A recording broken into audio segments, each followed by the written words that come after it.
सभी का आज के इस सेशन में। Am I audible and visible to you guys? बताओ। हाँ जी दोस्तों, दिखाई और सुनाई दे रहे हैं? बताओ।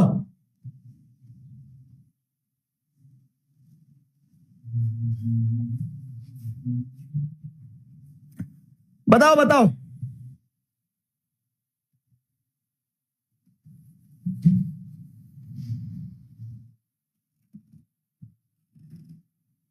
ठीक है,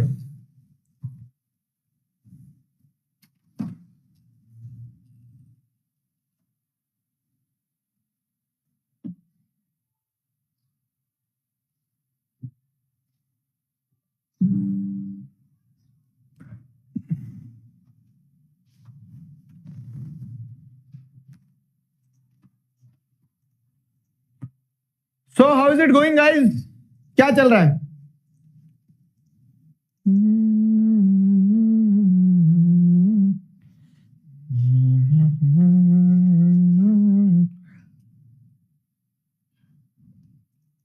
पतंग, अरे यार मैं बता रहा हूं, दिल से पतंग उड़ाने का इतना मन था, आज इतना मन था, लेकिन आज जो मेरे साथ भागा दौड़ी हुई ना, क्या बताऊं मैं तुम्हें। कल मैं बाहर था, बाहर मतलब वो बुक फेयर वाले इवेंट में गया था ना, तो उस इवेंट के बाद में फिर क्या हुआ, उसका व्लॉग आएगा, चिंता ना करो। तो फिर आना था वापस, फ्लाइट छूट गई, दूसरी फ्लाइट मिली, लेट पहुंचा, क्लास, ऑफिस, कंटेंट, काम, और क्लास खत्म और दिन खत्म, मतलब 5 बज गई। तो 5 बज गई तो 5 बजे तो मुझे मेरे प्यारे प्यारे गुलू से मिलना था ना, तो दैट इज द स्टोरी। समझ गए? अब आ जाओ। So how is it going? क्या चल रहा है, कैसे चल रहा है?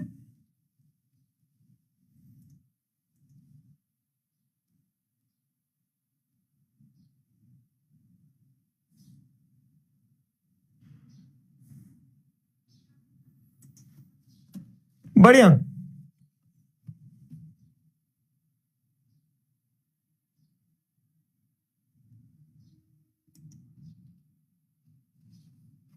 चलो,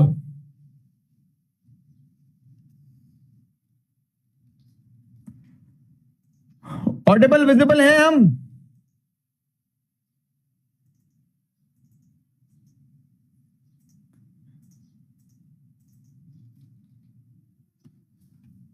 आ जाओ आ जाओ आ जाओ।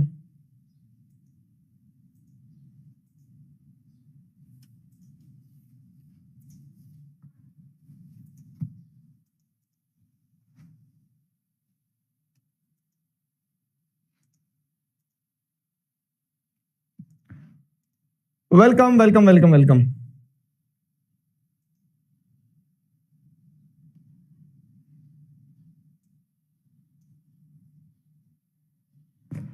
तो गाइज, मकर संक्रांति की आप सभी को शुभकामनाएं। मैं ये उम्मीद करता हूं कि आप सभी लोगों के जीवन में जैसे उत्तरायण के बाद में एक क्या बोल सकते हैं ना, एक नया दौर शुरू होता है प्रकृति में, वैसा एक नया दौर शुरू हो, आपके एग्जाम्स बहुत अच्छे जाए, आप क्या कहते हैं ना कि आप सब कुछ वो जो सोच सकते हो, सब कुछ वो जो विश करते हो, सब कुछ वो जो पाना चाहते हो, वो हर चीज अचीव कर जाओ।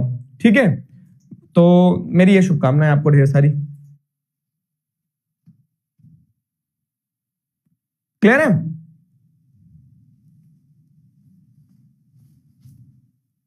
चलिए, तो आज आखिरी चैप्टर, मकर संक्रांति की शुभकामनाएं। आज आखिरी चैप्टर है guys. Welcome welcome welcome to the session. और ये जो लास्ट चैप्टर है आपका, ठीक है, लास्ट चैप्टर में लास्ट निशान, कल मैप वर्क करेंगे अपन एक बार, कल एक बार मैप वर्क करेंगे ना अपन पूरा, कल मैप वर्क होकर रहेगा। लास्ट चैप्टर में लास्ट निशाना लगा ले अपन, डायनासोर। बाल बाल बच गए, बाल बाल बाल बाल बाल बच गए, और पूरा शरीर चलेगा इनका। तो हाँ, क्या था? ओडिशा कब आ रहे हैं? आ रहे हैं कल। क्या सरप्राइज रिवील करा, सब बता दूं अभी तुम्हें सब अभी बता दूं। तो manufacturing industries is the last chapter of geography. History के अपने सारे चैप्टर हो गए, इकोनॉमिक्स के सारे हो गए, सिविक्स के सारे हो गए, और ज्योग्राफी का आखिरी चैप्टर मैन्युफैक्चरिंग इंडस्ट्रीज है। मैप वर्क सारा, मतलब हिस्ट्री से सिर्फ एक ही चैप्टर का मैप वर्क आता है और ज्योग्राफी के जो चैप्टर्स के मैप वर्क आ रहे हैं सारा का सारा मैप वर्क अपन कल करेंगे। कल आपको इंडिया के पॉलिटिकल मैप लेके आना है, 10-15 मैप लेके आना। अभी बता दे रहा हूं, कंजूसी मत करना, एक ही मैप के अंदर सब इधर उधर घिसी पिचर करोगे। तो 10-15 मैप लेकर आना है, ठीक है। 10-15 पॉलिटिकल मैप लेके आना। पॉलिटिकल समझते हो ना, जिसमें बॉर्डर्स वगैरह सब बनी रहती है इंडिया की, वो स्टेट्स डिवाइडेड रहते हैं, वो पॉलिटिकल होता है। और जो पूरा सिर्फ बिना बॉर्डर का मैप होता है ना, मतलब अंदर स्टेट्स का डिवीजन नहीं होता है, उसको फिजिकल मैप कहते हैं। तो फिजिकल मैप नहीं लाना है, पॉलिटिकल मैप लाना है, जिसमें स्टेट वाइज बाउंड्रीज वगैरह सब कुछ बताई गई हो, ठीक। चलो आगे बढ़ते हैं। Manufacturing industries. मैन्युफैक्चरिंग इंडस्ट्रीज शब्द से आपको क्या समझ में आता है? ये चैप्टर आपको मिनरल्स एंड एनर्जी से कनेक्ट होता हुआ देखने को मिलेगा। ये चैप्टर आपको एग्रीकल्चर सेक्टर से कनेक्ट होता हुआ देखने को मिलेगा। क्यों? क्योंकि बेसिकली इंडस्ट्रीज भी ज्योग्राफी का एक एसेंशियल पार्ट है। क्यों? क्योंकि इंडस्ट्रीज चलती कहां पे है? अगर आप देखेंगे तो सेकेंडरी सेक्टर क्या था, अपन ने पढ़ा था कि वो प्राइमरी से मटेरियल लेता है और प्रोसेस करता है, वो सेकेंडरी सेक्टर है। तो प्राइमरी से मटेरियल मतलब या तो वो एग्रीकल्चर सेक्टर से मटेरियल लेती है इंडस्ट्रीज, या तो वो मिनरल्स से मटेरियल लेती है, या तो एनर्जी रिसोर्सेज से मटेरियल लेती है, ठीक है। तो उस कंटेक्स्ट में इंडस्ट्रीज भी बहुत हद तक क्या होता है, नेचर पे डिपेंडेंट होती है। और इसीलिए आप देखोगे तो इंडस्ट्रियल ज्योग्राफी भी एक अपने आप में स्टडी का एस्पेक्ट है कि इंडस्ट्रीज कैसे ज्योग्राफी से इन्फ्लुएंस होती है, कहां इंडस्ट्री लगाना है। जैसे अपन ने देखा आयरन एंड स्टील इंडस्ट्री भी पढ़ेंगे अपन, तो आयरन स्टील इंडस्ट्री कहां लगाना है? जहां आयरन एंड स्टील के लिए रॉ मटेरियल अवेलेबल हो, ठीक है। जो चाहिए आयरन ओर से लगा के कोकिंग कोल तक। तो उस हिसाब से देखोगे तो जमशेदपुर में जो इंडस्ट्रीज लगी है, तो Jamshedpur is one of the best location for iron steel industry. तो इंडस्ट्री भी ज्योग्राफिकली इन्फ्लुएंस होती है, फाइन। तो बेसिकली वही सारी चीजें अपन यहाँ पे पढ़ने वाले हैं। सबसे पहला पॉइंट, मैन्युफैक्चरिंग से आपको क्या समझ में आता है? तो मैन्युफैक्चरिंग का मतलब क्या है कि production of goods in large quantities after processing from raw material to more valuable product is called manufacturing. कि आप रॉ मटेरियल को लेते हैं, प्रोसेस करते हैं और उसको एक फाइनल प्रोडक्ट बना देते हो, उसे मैन्युफैक्चरिंग कहा जाता है। सिंपल सीधी डेफिनेशन कि रॉ मटेरियल का फॉर्म चेंज करके उसको एक फाइनल प्रोडक्ट बनाना ही मैन्युफैक्चरिंग है। क्लियर हुआ? कितने बच्चों को क्लियर हुआ? रॉ मटेरियल का फॉर्म चेंज करके उसको एक फाइनल प्रोडक्ट बना देना ही मैन्युफैक्चरिंग है, ठीक है।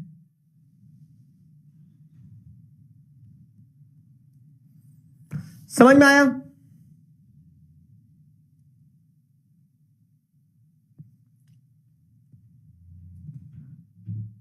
ओडिशा कब आओगे? आऊंगा। ओडिशा में क्या है, मतलब बच्चे हैं, मुझे पता है, मेरे बहुत सारे बच्चे, प्यारे बच्चे, ठीक है। और मैं पूरे देश में एक एक जगह पे जाऊंगा, लेकिन तुम जिस सोच के साथ बोल रहे हो ना, मैं तुम्हारी चाल समझता हूं, ठीक है। तो आऊंगा, लेकिन आ गया। रॉ मटेरियल मतलब क्या है कि जैसे मान लो आपको कॉटन इंडस्ट्री चलाना है, तो कॉटन इंडस्ट्री, कॉटन की शर्ट बनाना, तो कॉटन तो लाओगे ना, अब तो कॉटन रॉ मटेरियल हो गया। अब इसी हिसाब से जैसे देखिए, तो मैन्युफैक्चरिंग के डेफिनेशन के बाद में ये क्वेश्चन जो आपका एग्जाम में बार बार पूछा जाता है कि मैन्युफैक्चरिंग सेक्टर की इंपॉर्टेंस क्या है, what is the importance of manufacturing, क्यों मैन्युफैक्चरिंग महत्वपूर्ण है। तो 4 पॉइंटर्स हैं और ये 4 पॉइंटर्स पे चांद, सितारे, फूल और शबनम लगा लो आप, ठीक है। इस पे क्वेश्चन बन के आता है। क्या क्वेश्चन बन के आता है कि why manufacturing sector is important, ठीक है। इंपॉर्टेंस ऑफ मैन्युफैक्चरिंग सेक्टर क्या है, तो उस तरह से सवाल आएगा, ठीक है। उस तरह से सवाल आएगा। तो अगर उस तरह से सवाल आएगा तो सवाल के लिए रेडी रहना।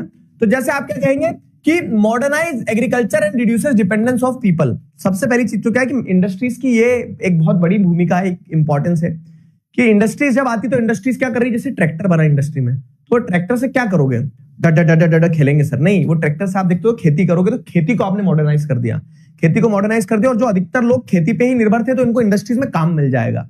तो पहला इंपॉर्टेंस तो मैन्युफैक्चरिंग का यही है कि मैन्युफैक्चरिंग क्या करती है कि खेती को मॉडर्नाइज करके, ठीक है। डिपेंडेंस जो है लोगों के ऊपर है ना, खेती मतलब लोगों की जो डिपेंडेंस है खेती के ऊपर, ठीक है, and reduces the dependence of people on agriculture sector. तो जो लोग खेती के ऊपर निर्भर हो रहे हैं, उन लोगों की डिपेंडेंस थोड़ी कम हो जाती है, उनको दूसरे सेक्टर में काम मिल जाता है। जैसे मान लो कि पहले सिर्फ खेती ही कर सकते थे लोग, लेकिन अब इंडस्ट्रीज आ जाएगी तो खेती के साथ साथ वो इंडस्ट्रीज में काम भी कर सकते हैं। पहला एग्जांपल। दूसरा क्या है कि मैन्युफैक्चरिंग सेक्टर जो है तो it eradicates unemployment and reduces regional disparities.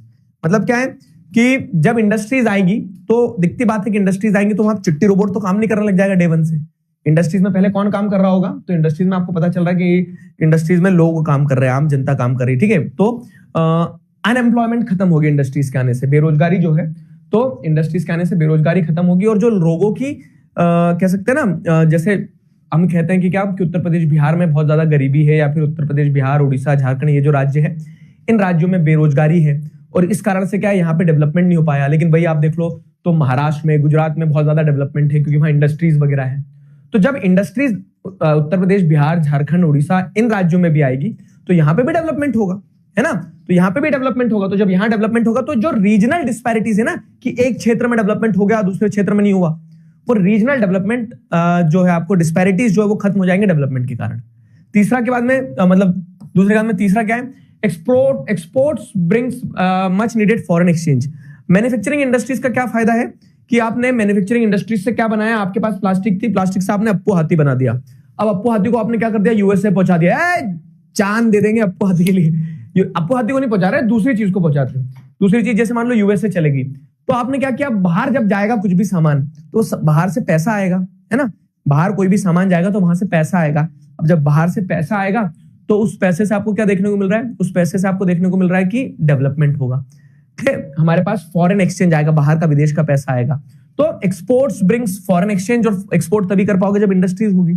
Encourages prosperity of country through higher value of finish goods. अब सिंपल चीज है कि आपके पास इंडस्ट्री नहीं थी तो आप सीधा का सीधा कॉटन बेच देते थे मार्केट में, लेकिन अब इंडस्ट्रीज आ गई तो आप क्या करते हो, उस कॉटन से कपड़ा बनाते हो और कपड़ा बेचते हो। तो कॉटन की कीमत कम रहेगी, लेकिन कॉटन से जब आपने इंडस्ट्रीज में कपड़ा बना लिया, शर्ट बना लिए, पैंट बना लिए, तो शर्ट और पैंट जब बेचोगे तो उसकी कीमत ज्यादा रहेगी। ठीक है, शर्ट और पैंट जब बेचोगे तो उसकी कीमत क्या रहेगी, ज्यादा रहेगी। समझ में आया। तो इस सेंस में क्या है कि इंडस्ट्रीज क्या करती है, प्रॉस्पेरिटी लाती है, संपन्नता लाती है देश में, क्योंकि आप क्या करते हो, फिनिश गुड्स को बाहर पहुंचा देते हो, दूसरे देश में, विदेश में पहुंचा देते हो। ठीक है, और उससे वैल्यू ज्यादा मिलती है आपको, फॉरेन इनकम मिलती है। ठीक है, हायर वैल्यू ऑफ गुड्स मिलती है। अनएम्प्लॉयमेंट को खत्म करती है इंडस्ट्रीज। अनएम्प्लॉयमेंट खत्म होगी तो रीजनल डाइवर्सिटी जो डिस्पैरिटी जो है वो खत्म होगी। एग्रीकल्चर सेक्टर मॉडर्नाइज हो जाएगा और लोगों की जो डिपेंडेंस है, ठीक है, एग्रीकल्चर सेक्टर पे वो डिपेंडेंस लोगों की खत्म हो जाएगी, कम हो जाएगी। तो ये सारे एडवांटेजेस हैं, ये मैन्युफैक्चरिंग सेक्टर के एडवांटेजेस हैं। क्लियर है। बताओ कितने बच्चों को एकदम समझ में आ गया कि इंपॉर्टेंस ऑफ मैन्युफैक्चरिंग क्या है। पोपलू है ना बेटा, पोपलू ओपलू सब है। क्लियर हुआ।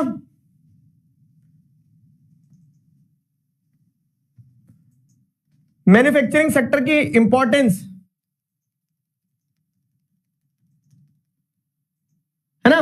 तो इंपॉर्टेंस ऑफ मैन्युफैक्चरिंग में ये 4 पॉइंटर्स ध्यान रखना कि सबसे पहले वो एग्रीकल्चर सेक्टर को मॉडर्नाइज करता है और लोगों की जो डिपेंडेंस है एग्रीकल्चर सेक्टर पे वो कम करता है। अनएम्प्लॉयमेंट को खत्म करता है मैन्युफैक्चरिंग सेक्टर, और रीजनल डिस्पैरिटीज को खत्म करता है। Exports brings much needed foreign exchange. तो जब आप सामान को एक्सपोर्ट करते हो तो उससे आपको पैसा मिलेगा। साथ ही साथ क्या है कि मैन्युफैक्चरिंग सेक्टर जो है तो it encourages prosperity of country through higher value of finish goods. ठीक है, किसी भी देश में संपन्नता तब ऐड होगी जब आप क्या करोगे कि सामान की वैल्यू को हाई करके बेचोगे। वो कब होगा, जब आप उसकी मैन्युफैक्चरिंग करोगे। तो these are the importance of manufacturing. अब उसी हिसाब से अगर हम देखें तो manufacturing sector plays a very important role. ये इकोनॉमी की स्थिति को दर्शाता है कि जिस देश में, जैसे चाइना है, तो चाइना आज पावरफुल क्यों है पता है, क्योंकि चाइना में मैन्युफैक्चरिंग होती है बहुत ज्यादा। कैसे मैन्युफैक्चरिंग होती है, इंडस्ट्रीज बहुत सारी है। तो चाइना इंडस्ट्रीज में सामान बनाता है तो 4 रुपए के रॉ मटेरियल को लेकर 10 रुपए का सामान बनाता है, 6 रुपए का प्रॉफिट कमाता है। ठीक है, तो इस सेंस में इकोनॉमिक स्ट्रेंथ जो है वो किसी भी कंट्री की आपको पता लगती है वहां की इंडस्ट्रीज से। ठीक है, तो अब उसके बाद में अगर आगे बढ़े तो इंडस्ट्रीज जो है ना, industries are not exclusive of agriculture. या फिर इसको सवाल को ऐसे बना दूं मैं कि कैसे इंटरडिपेंडेंस है एग्रीकल्चर और इंडस्ट्रीज के आपस में, कैसे इंडस्ट्रीज और एग्रीकल्चर दोनों आपस में जुड़े हुए हैं।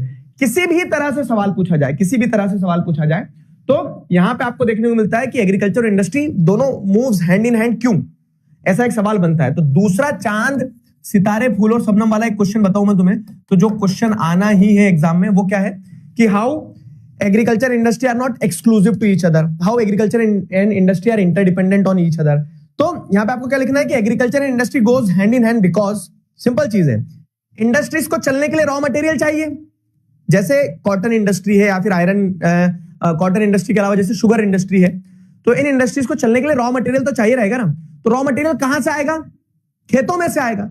तो agriculture gives raw material to industries, और एग्रीकल्चर को इंडस्ट्रीज कैसे फायदा देती है। तो अब जैसे अगर आप देखोगे while industries give tools, fertilisers etcetera and by products from farmers, तो क्या होता है, और इंडस्ट्रीज जो है तो वो एग्रीकल्चर को ऐसे मदद करती है कि ट्रैक्टर हो गया, टूल्स हो गए, मशीनरी हो गए, वो सब इंडस्ट्री में ही बनते हैं और उससे एग्रीकल्चर को फायदा होता है। साथ ही क्या होता है, अब एग्रीकल्चर को फायदा होता है, और एग्रीकल्चर सेक्टर को जो जो चीजें चाहिए रहती है, पाइप वगैरह ये सब, तो वो इंडस्ट्रीज से बन के जाएंगे, और क्योंकि एग्रीकल्चर सेक्टर को भी वो चीज चाहिए तो इंडस्ट्रीज उनको वो चीज देती है। तो गिव एंड टेक वाला रिलेशन है, और इसी सेंस में आप क्या देखते हो कि there is interdependence of agriculture and industry. समझ में आया कि कैसे दोनों इंटरकनेक्टेड है। ठीक है, तो आज के समय में हम ग्लोबलाइजेशन के वर्ल्ड में जी रहे हैं। हमने पढ़ा है कि पूरा वर्ल्ड जो है ग्लोबली कनेक्टेड है। ठीक है, हमारी इंडस्ट्रीज को और ज्यादा एफिशिएंट और ज्यादा कॉम्पिटिटिव होना होगा। सेल्फ सफिशिएंट होना अपने आप में पर्याप्त नहीं कि हाँ हमारे देश में इंडस्ट्री लगी, ऐसी इंडस्ट्री होना चाहिए कि जो इंडिया में प्रोडक्ट बन रहे हैं उन प्रोडक्ट की वैल्यू एट पार हो। ठीक है, उन प्रोडक्ट्स की वैल्यू बराबर हो, किसके? उन प्रोडक्ट्स की वैल्यू बराबर हो इंटरनेशनल प्रोडक्ट्स के। ठीक है, self sufficiency plus goods must be at par in quality with those in the international market. तो जो लोग इंटरनेशनल मार्केट में, उनके क्वालिटी का प्रोडक्ट जो है वैसा प्रोडक्ट हमारे पास होना चाहिए। समझे? ये चीज रहती है। ठीक है, ये था मैन्युफैक्चरिंग इंडस्ट्रीज का केस। Got my point?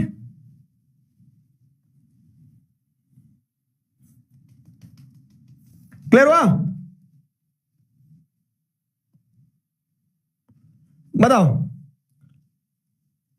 तो इस सवाल का जवाब दो। Agriculture and industry moves hand in hand. Industrial development is precondition for eradication of unemployment and poverty from the country. बताओ, 2023 का क्वेश्चन है।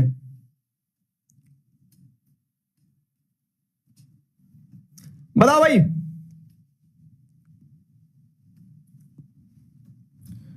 जल्दी बताओ। एमसीक्यू पूछा है, ऐसा कोई सवाल नहीं पूछ लिया मैंने तुमसे कि रमेश की मां के 4 बच्चे, तो पहले का नाम 1 रुपया, दूसरे का नाम 2 रुपया, तीसरे का नाम 5 रुपया, तो बताओ चौथे का नाम क्या? ऐसा सवाल नहीं पूछा मैंने तुमसे। मैंने तुमसे सिंपल सवाल पूछा है। क्या सवाल पूछा है? कि agriculture industry moves hand in hand, एक असर्शन दिया है। ठीक है, और दूसरा रीजन दिया है, तो अब आपको बताना है कि क्या होगा। अरे अभी कहीं नहीं जा रहा हूं, कल और क्लास है तुम्हारी मैप वर्क की। इसका आंसर दे रहे हैं कि सर चौथे का नाम रमेश है। इसका आंसर कोई नहीं दे रहा अभी भी।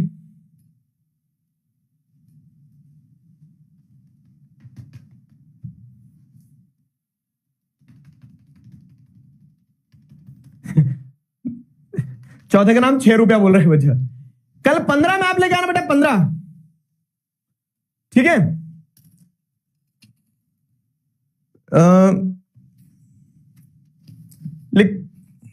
ठीक है,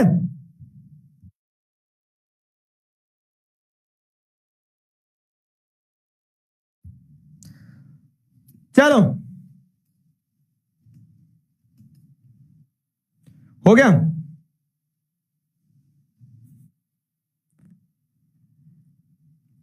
57% बच्चों ने सही आंसर दिया है। बहुत बढ़िया, बहुत। आधे बच्चों क्वेश्चन दो, आधे घंटे तक तो क्या क्वेश्चन क्या है, सामने लिखा आंसर दो फटाफट। ठीक है, तो बी है। देखो इसमें क्या है ना, असर्शन इज ट्रू। एग्रीकल्चर और industry moves hand in hand, बात सही है कि एग्रीकल्चर और इंडस्ट्री दोनों एक दूसरे के सपोर्ट में चलते हैं। रीजन क्या है कि क्योंकि एग्रीकल्चर इंडस्ट्री को रॉ मटेरियल देता है और इंडस्ट्रीज एग्रीकल्चर को मशीन देती है। ये रीजन होना चाहिए, लेकिन रीजन अलग है कुछ, कि industrial development is precondition for eradication. ये importance of agriculture, importance of manufacturing बता रहा है। तो रीजन अपने आप में गलत नहीं है, रीजन इज ट्रू। तो both A and R are true, but R is not the correct explanation of A. R जो है तो करेक्ट एक्सप्लेनेशन नहीं है ए का। ठीक है, R is not the correct explanation of A, तो बी होगा इसका राइट आंसर। मात्र 57% बच्चों ने सही आंसर दिया है। अब देखो अगला जो टॉपिक है, या अगला टॉपिक ऑब्जेक्टिव टाइप में बन के आता है और बहुत सिंपल बेसिक टॉपिक है। इसको 2 मिनट में कवर किया जा सकता है अगर आप ध्यान दो तो। क्या है अगला टॉपिक? है क्लासिफिकेशन ऑफ इंडस्ट्रीज। मतलब कि आप इंडस्ट्रीज को कैसे अलग अलग तरह से क्लासिफाई कर सकते हो, कि एक इंडस्ट्री ये भी होती है, एक इंडस्ट्री ये भी होती है, एक इंडस्ट्री ये भी होती है। तो अगर आप जैसे देखोगे ना, तो इंडस्ट्रीज को क्लासिफाई किया जाता है डिफरेंट डिफरेंट बेसिस पे। बेसिस मतलब क्या है कि अगर मैं बोलूं कि आपको टीम बनाना है क्रिकेट टीम, तो आप बच्चों को देखोगे कौन को क्रिकेट खेलते आता है, वो बेसिस वो रखोगे आप। मैंने आपको बोल दिया कि क्विज में जाना है, क्विज कंपटीशन में, तो आप बेसिस बदल दोगे ना, कि अब आप पढ़े लिखे बच्चे देखोगे जो क्विज में पार्टिसिपेट कर पाए, जिनको नॉलेज भी हो कुछ। तो on the basis, on different different basis, अलग अलग मापदंड पे अलग अलग प्रकार से क्लासिफिकेशन निकल के आएगा। तो जैसे अगर हम बात कर रहे हैं on the basis of raw material, तो रॉ मटेरियल के हिसाब से क्या है, एग्रो बेस्ड इंडस्ट्रीज होती है, मतलब जो एग्रीकल्चर सेक्टर से रॉ मटेरियल लेती है, जैसे कॉटन हो गया, शुगर हो गया। और दूसरी होती है मिनरल बेस्ड इंडस्ट्रीज, जो नेचर से ही रॉ मटेरियल ले रही है, लेकिन वो मिनरल्स वाले रॉ मटेरियल ले रही है, जैसे आयरन हो गया, सीमेंट हो गया, iron steel industry, cement industry. तो ये मिनरल बेस्ड हो गई, ये एग्रीकल्चरल बेस्ड हो गई, एग्रो बेस्ड हो गई, मिनरल बेस्ड हो गई। तो simple, on the basis of raw material, agro based और mineral based, according to their main roles. Industries जो अपने मेन रोल्स होते हैं इंडस्ट्रीज के, उन मेन रोल्स के हिसाब से कुछ इंडस्ट्रीज बेसिक इंडस्ट्रीज होती है, जैसे जो दूसरी इंडस्ट्रीज में इंपॉर्टेंट रोल प्ले करती है, बेसिक रोल प्ले करती है, जिन्हें की इंडस्ट्री भी आप कह सकते हो दूसरी इंडस्ट्रीज के ग्रोथ में। जैसे जैसे उदाहरण दे रहा हूं, क्या कि मशीन बनाने वाली इंडस्ट्री जो है वो कुछ प्रोडक्ट नहीं बना रही, वो मशीन बना रही है, और उन मशीनों से फिर दूसरे प्रोडक्ट बन रहे हैं। एक आयरन एंड स्टील इंडस्ट्री है, वो आयरन एंड स्टील लोहे की बहुत सारी मशीनें बना दे रही, किसी मशीन से दोने बनते हैं, किसी मशीन से बॉटल बनती है, किसी मशीन से मान लो डब्बे बनते हैं। तो वो आयरन एंड स्टील इंडस्ट्री एक बेसिक इंडस्ट्री हो गई जो दूसरी इंडस्ट्रीज के ग्रोथ में मदद कर रही है। वैसे कुछ इंडस्ट्रीज डायरेक्ट कंज्यूमर इंडस्ट्रीज होती है, मतलब जैसे कि साबुन बनाने वाली इंडस्ट्री है, तो उनने साबुन बना दी और वो साबुन फिर डायरेक्ट कंज्यूमर यूज कर रहा है, ऐसा नहीं कि साबुन से भी कुछ और बना दिया उनने। समझ में आया? तो रोल के हिसाब से अगर आप देखोगे according to their main role, कुछ इंडस्ट्रीज बेसिक इंडस्ट्रीज होती है जो दूसरी इंडस्ट्रीज के सपोर्ट में इंपॉर्टेंट रोल प्ले करती है, और कुछ इंडस्ट्रीज कंज्यूमर इंडस्ट्रीज होती है जो डायरेक्ट कंज्यूमर्स को प्रोडक्ट देती है। ठीक है, ये हो गया।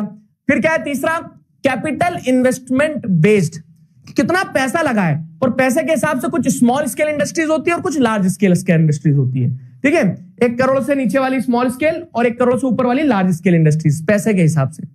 On the basis of ownership, मालिक कौन है, तो मालिक के हिसाब से कुछ पब्लिक सेक्टर इंडस्ट्रीज होती है जिनके मालिक कौन है, सरकार। ठीक है, तो जो सरकार के अंडर में जैसे रेलवेज वगैरह, वो पब्लिक सेक्टर इंडस्ट्रीज हो गई। कुछ प्राइवेट सेक्टर इंडस्ट्रीज होती है जिनके मालिक प्राइवेट पीपल है, जैसे रिलायंस हो गया, टाटा हो गया, तो जिनके प्राइवेट ओनर्स है ना, तो वो प्राइवेट सेक्टर इंडस्ट्रीज हो जाती है।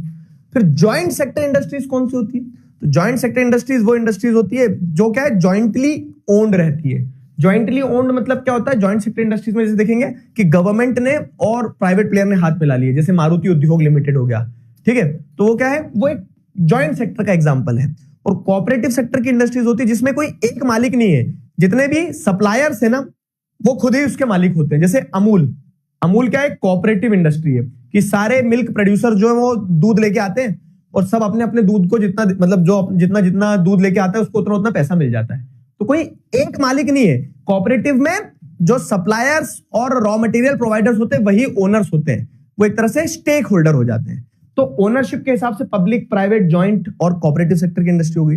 और लास्ट है on the basis of weight, weight of what, weight of raw material या फिर वेट ऑफ फिनिश प्रोडक्ट। तो उस इंडस्ट्री में जो सामान लगता है या फिर सामान बन के जो आता है, तो उसका वेट अगर बहुत ज्यादा भारी होता है तो हैवी इंडस्ट्रीज होती है, जैसे जो आयरन एंड स्टील इंडस्ट्रीज है जहां मशीनरीज वगैरह बनती है, तो वो मशीनरीज वगैरह बनती है तो वो हैवी इंडस्ट्रीज की कैटेगरी में आएगी। और कुछ इंडस्ट्रीज लाइट इंडस्ट्रीज होती है, जैसे कि क्या है, इलेक्ट्रॉनिक्स वगैरह वाली इंडस्ट्री जो है, ठीक है, जो जैसे चिप बना रही छोटी छोटी जो इंडस्ट्रीज, तो वो लाइट वेट इंडस्ट्रीज होगी। तो कुल मिला के अगर आप जैसे देखोगे तो अगर आप बेसिस बदलोगे तो अलग अलग क्लासिफिकेशन निकल के आ जाएंगे। रॉ मटेरियल के हिसाब से agro based, mineral based, main role के हिसाब से बेसिक इंडस्ट्रीज और consumer industries, on the basis of capital investment small scale industries, large scale industries, on the basis of ownership public, private, joint sector industries, cooperative sector industries, on the basis of weight, weight अगर देखेंगे वजन के हिसाब से light heavy industries होती है और light industries होती है। अब आपको बताओ कि क्लासिफिकेशन में कोई डाउट है, different different type of industries अपन ने पढ़ी, तो is there any doubt in the classification of industries, बताओ। हाँ जी, पोपलू कहां है सर, मैं बता रहा हूं पोपलू। तुम तो छुट्टी में थे ना उस दिन, पिकाचू ने रेनकोट पहन लिया, इसका आज से नाम पोपलू है। संदीप भैया ने तो बोल रहे होंगे कि नया सदस्य कहां से आ गया। ठीक है, पोपलू आज खुश है, देखो स्माइल कर रहा है पोपलू। चलो भाई,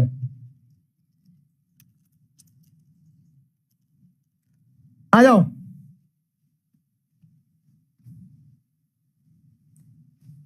जॉइंट सेक्टर में क्या होता है ना, जहां पे पब्लिक और प्राइवेट दोनों एक साथ आके हाथ मिला लेते हैं, पब्लिक और प्राइवेट दोनों एक साथ आके हाथ मिला लेते हैं, वो जॉइंट सेक्टर इंडस्ट्रीज होती है।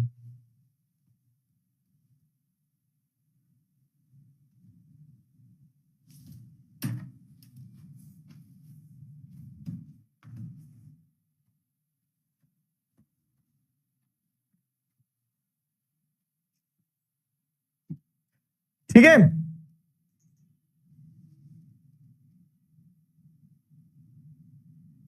पतंग नहीं उड़ाई यार, नहीं उड़ा पाया यार। मेन रोल मतलब क्या होता है ना, कुछ इंडस्ट्रीज ऐसी होती है according to their main role कि वो क्या रोल प्ले करती है। डायरेक्ट कंज्यूमर्स के लिए प्रोडक्ट बनाई तो कंज्यूमर इंडस्ट्रीज, और जैसे iron and steel industries iron और स्टील बनाती है, उस आयरन से कहीं मशीन बनती है, उस आयरन से कहीं घर बनते हैं, उस आयरन से कहीं कुछ बनता है, तो वो बेसिक इंडस्ट्री हो गई। समझे? क्लियर है?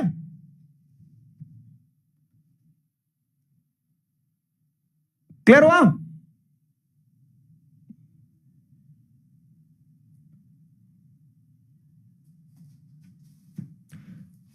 मकर संक्रांति के दिन आज मेरी पतंग कट गई। कटा तो बहुत कुछ था मेरे दोस्त, वो सिर्फ पतंग ध्यान रह गया। बाकी इंपॉर्टेंट ये है कि अब एग्जाम में ना कटे, इसके लिए पढ़ लो बहुत अच्छे से।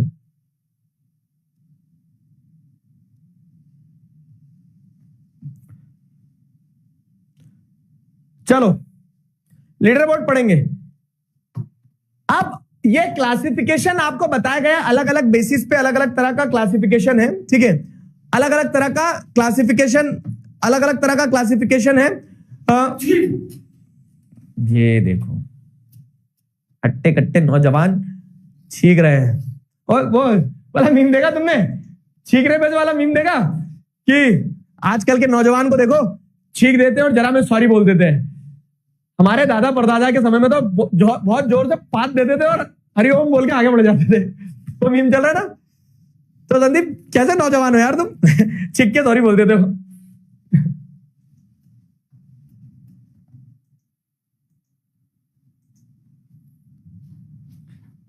चलो क्लियर हुआ?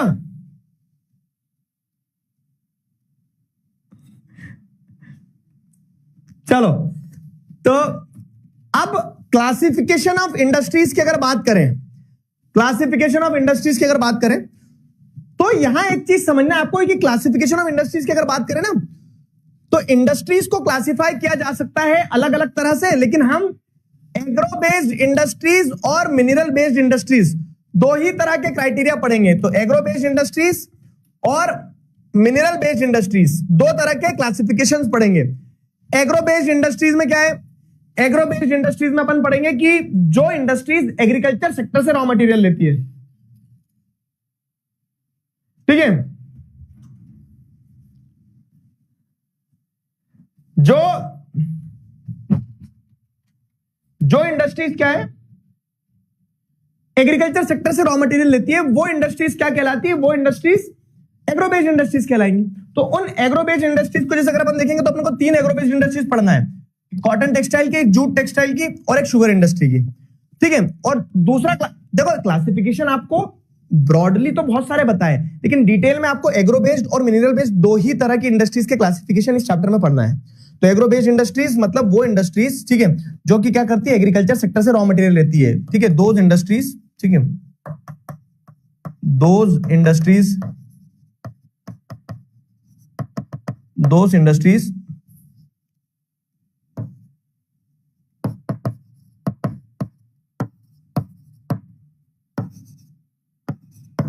those industries which get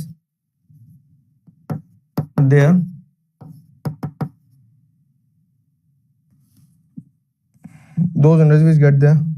raw material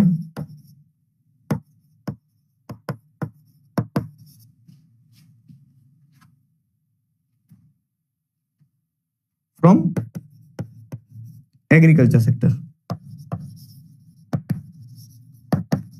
है ना।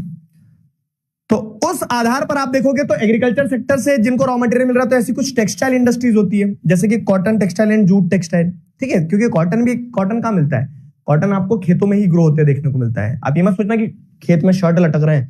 हाँ सर, हमने देखे हैं खेत में इस पे शर्ट लटके रहते हैं, वहीं से आते क्या शर्ट? नहीं बाबू, वो तो क्या ना, वो पुतला बनाया जाता ताकि जानवर वगैरह को लगे कोई खेत में खड़ा है तो फसलें खराब ना हो। ठीक है, क्या बोलते हैं यार इसको, इंग्लिश में कुछ बोलते हैं वो जो ऐसे पुतले बनाते हैं खेत में। पुराने मूवी के जो हॉरर शोज वगैरह मूवीज आती थी, हॉरर मूवीज, तो उसमें ये रहता है कि वो पुतले के अंदर जान आ जाती, बस वही भूत होता है। और तो खेतों में क्या है, कॉटन लगता है, उस कॉटन बॉल को निकाला जाता है, उससे धागा बनता है, धागे से फिर क्या बनते हैं? शर्ट बनते हैं।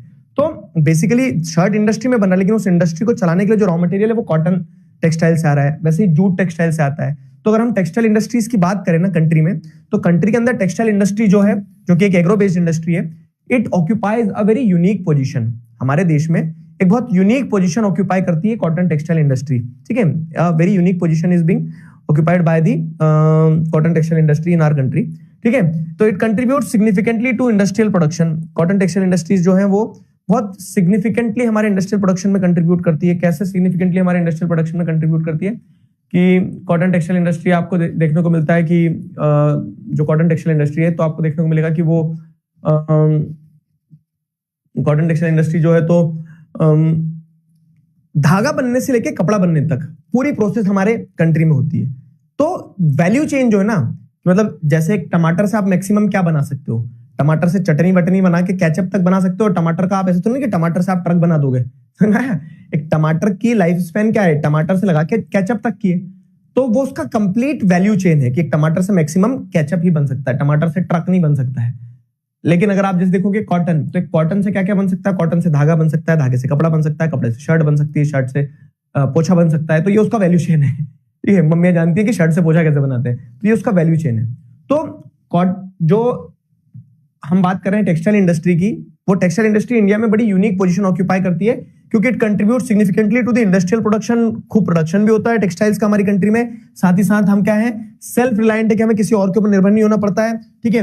It is complete in value chain. तो जो कॉटन टेक्सटाइल इंडस्ट्री है हमारी कंट्री में, वो वैल्यू चेन में कंप्लीट है अपने आप में, कि उसमें आप और नया कुछ ऐड नहीं कर सकते हो। धागे से शर्ट और शर्ट से पोछा बनाने तक का काम मम्मी होगा, पूरा हमारे देश में ही हो जाता है, ठीक है। It generates employment and foreign exchange earning, ठीक है। इंडस्ट्रीज में लोग काम करेंगे तो रोजगार भी मिलेगा। रोजगार के साथ साथ में क्या है कि फॉरेन अर्निंग भी आएगी, समझ में आया? रोजगार के साथ साथ में फॉरेन अर्निंग भी आएगी। तो इस सेंस में जो टेक्सटाइल इंडस्ट्रीज है हमारी कंट्री में, तो वो टेक्सटाइल इंडस्ट्रीज एक बहुत यूनिक पोजीशन जो है वो ऑक्यूपाई करती है। Textile industries plays a very important role in our country, ठीक है। हमारी कंट्री में टेक्सटाइल इंडस्ट्रीज बहुत इंपॉर्टेंट रोल प्ले करती है। समझ में आया? टमाटर से टमाटर की सब्जी भी बन सकती है, हाँ वेरी गुड। टमाटर से दरियाई गेंडा बना देंगे। अबे क्या बोल रहे हो, पागल हो गए? चलो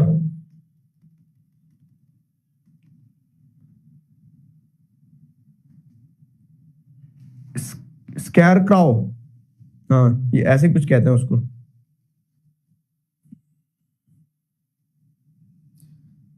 देखो यार, तुम फिर उल्टी उल्टी बातें करते हो।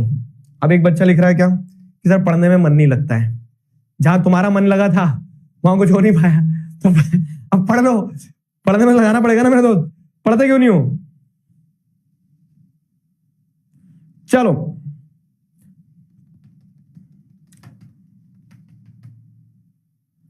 नहीं, ये इस बच्चे से मैं बिल्कुल लड़ने करूंगा जो बोल रहा है कि पोछा मम्मियां ही क्यों, पापा क्यों नहीं बना सकते? पापा भी बना सकते हैं, ठीक है, पापा भी बना सकते हैं। कपड़े से पोछा पापा भी बना सकते हैं, लेकिन मम्मी क्या है ना, मम्मी प्यार से बनाएंगी कब? जब तुम्हारा कपड़ा पहन के मन खत्म हो जाएगा, तुम बोलोगे नए कपड़े लेना है, फेंक दिया, तो मम्मी पोछा बनाएगी। पापा कैसे बनाएंगे कि तुम पढ़ाओगे नहीं और पापा के हाथ चढ़ गए किसी दिन, पापा ऐसी शर्ट के कॉलर पकड़ेंगे, फट जाएगा, देंगे पीठ पे दो, तो फट गया, तो अब पापा ने ऐसे पोछा बनाया है, ठीक है। उस पोछे से धुनाई तुम्हारी होना है, लेकिन पापा अगर बनाएंगे तो इट्स बेटर कि पढ़ लो, ध्यान लगा दो क्लास में। आज तुम बोलोगे आज दिगराज सर आज क्या हो गया तुम्हें? आज हुआ कुछ नहीं है, तुम आज बहुत उल्टी उल्टी बातें कर रहे हो, तो अब मुझे भी थोड़ा फिर टिट फॉर टैट करना पड़ता है। तो एग्रो बेस्ड इंडस्ट्रीज की अगर बात करें, तो एग्रो बेस्ड इंडस्ट्रीज में बेसिकली एग्रीकल्चर सेक्टर से जिसको रॉ मटेरियल मिलता है, और एक टाइप ऑफ इंडस्ट्री है टेक्सटाइल इंडस्ट्री, मतलब जहां कपड़ा बनता है। तो कपड़ा कॉटन टेक्सटाइल में भी बनता है, जूट टेक्सटाइल में भी बनता है, ठीक है, दोनों एग्रो बेस्ड इंडस्ट्रीज में आएगा। अब मेरी बात सुनना, 3 इंडस्ट्री ये है, इसके बाद में आयरन एंड स्टील इंडस्ट्री भी है एक। तो ये 4 इंडस्ट्री जो है आगे मिनरल्स में पढ़ेंगे। इन 4 इंडस्ट्रीज में ना एक हैक है। हैक क्या है? वो हैक समझाता हूं मैं तुम्हें। इन 4 इंडस्ट्रीज में हैक ये है बाबू कि आपको ये देखना है बस कि हर इंडस्ट्री का कोई यूनिक पॉइंट होगा, हर इंडस्ट्री का लोकलाइजेशन का कुछ पॉइंट होगा। कि जैसे कॉटन टेक्सटाइल इंडस्ट्री, तो कॉटन टेक्सटाइल इंडस्ट्री गुजरात और महाराष्ट्र वाले रीजन में है। क्यों है? क्यों वहां पे लोकलाइज्ड है? जैसे जूट टेक्सटाइल इंडस्ट्री है तो वो वेस्ट बंगाल में हुगली रिवर बेसिन के आसपास लोकलाइज्ड है। तो लोकलाइज्ड क्यों है? तो मेरा हैक अगर मैं लिखूं सारी इंडस्ट्रीज का, एग्रो बेस्ड इंडस्ट्रीज और आयरन स्टील इंडस्ट्री में, इन 4 इंडस्ट्री में ये हैक लगा सकते हो। तो हैक क्या है? हैक ये है कि कोई तो यूनिक पॉइंट हर इंडस्ट्री का है, लोकलाइजेशन पे क्वेश्चन बनता है, कि आयरन स्टील है अगर, तो वो क्यों छोटा नागपुर प्लेटू में लोकलाइज्ड है? कॉटन एंड टेक्सटाइल इंडस्ट्री तो क्यों लोकलाइज्ड है वो महाराष्ट्र गुजरात वाले एरिया में? जूट टेक्सटाइल है तो क्यों लोकलाइज्ड है? समझ में आ रहा? तो इस तरह से आपको ध्यान रखना है। क्लियर हुआ? बताओ जल्दी, है ना? आया ना समझ में? तो ये दो चीजें ध्यान रखना। समझ में आया? अबे हाँ या ना बोल दो।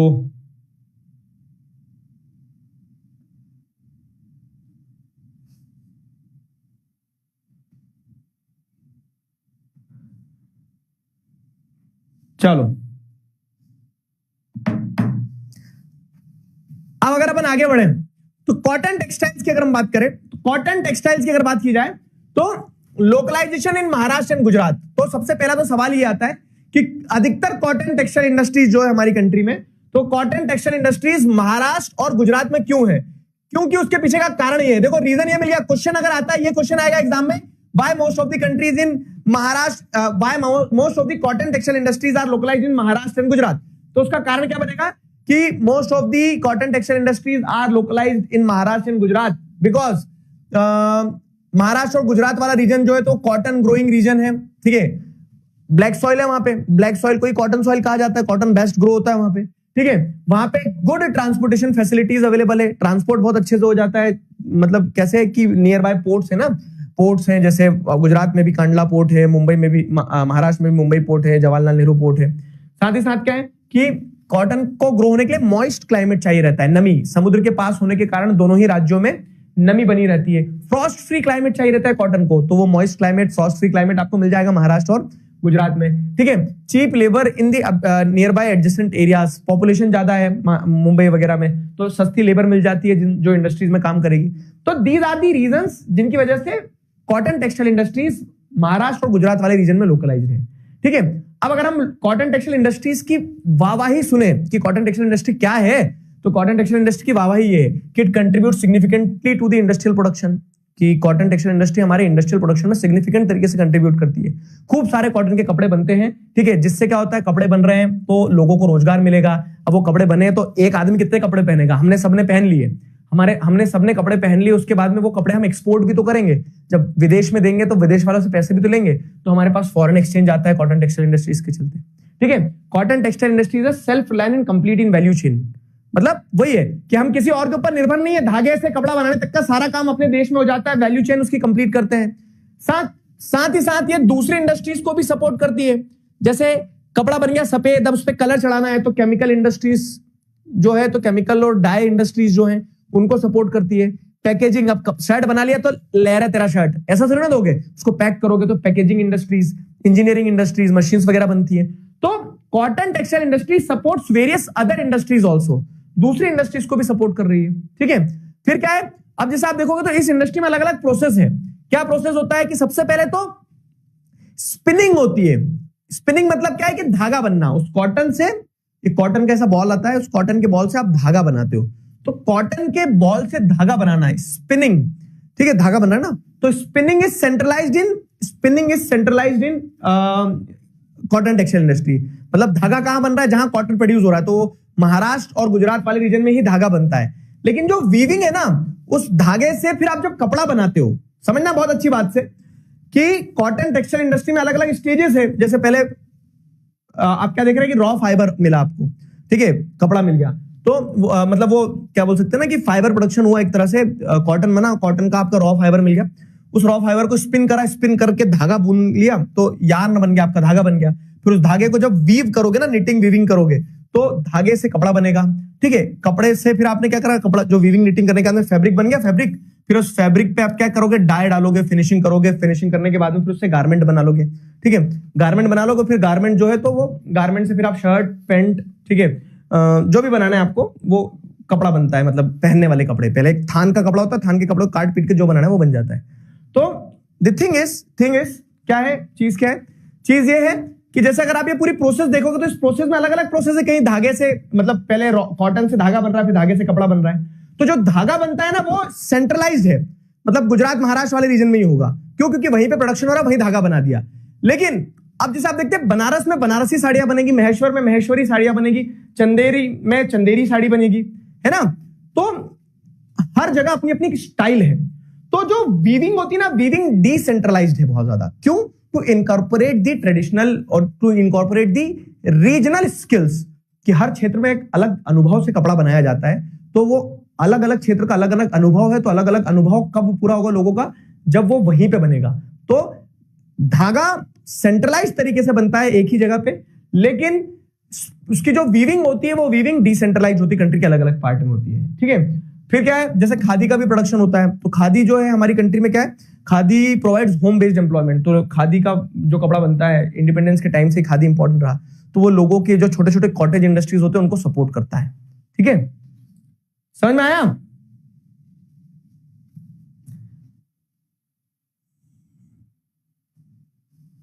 हाँ, जैसे एक बच्चा लिख रहा है कि मेरे मम्मी पापा कपड़े बनाते हैं लेकिन वो पंजाब से बनाते हैं, तो वीविंग पंजाब में हो रही है। ठीक है, बनारस में बनारसी साड़ियां हो तो गई। महेश्वर आ जाओ, महेश्वर जा चुका हूं मैं। साड़ी तो पहनता नहीं हूं ना, तो महेश्वरी साड़ी दोगे कि मुझे? तो देख रहा सर, महेश्वर आ जाओ, महेश्वरी साड़ी देंगे तुम्हें।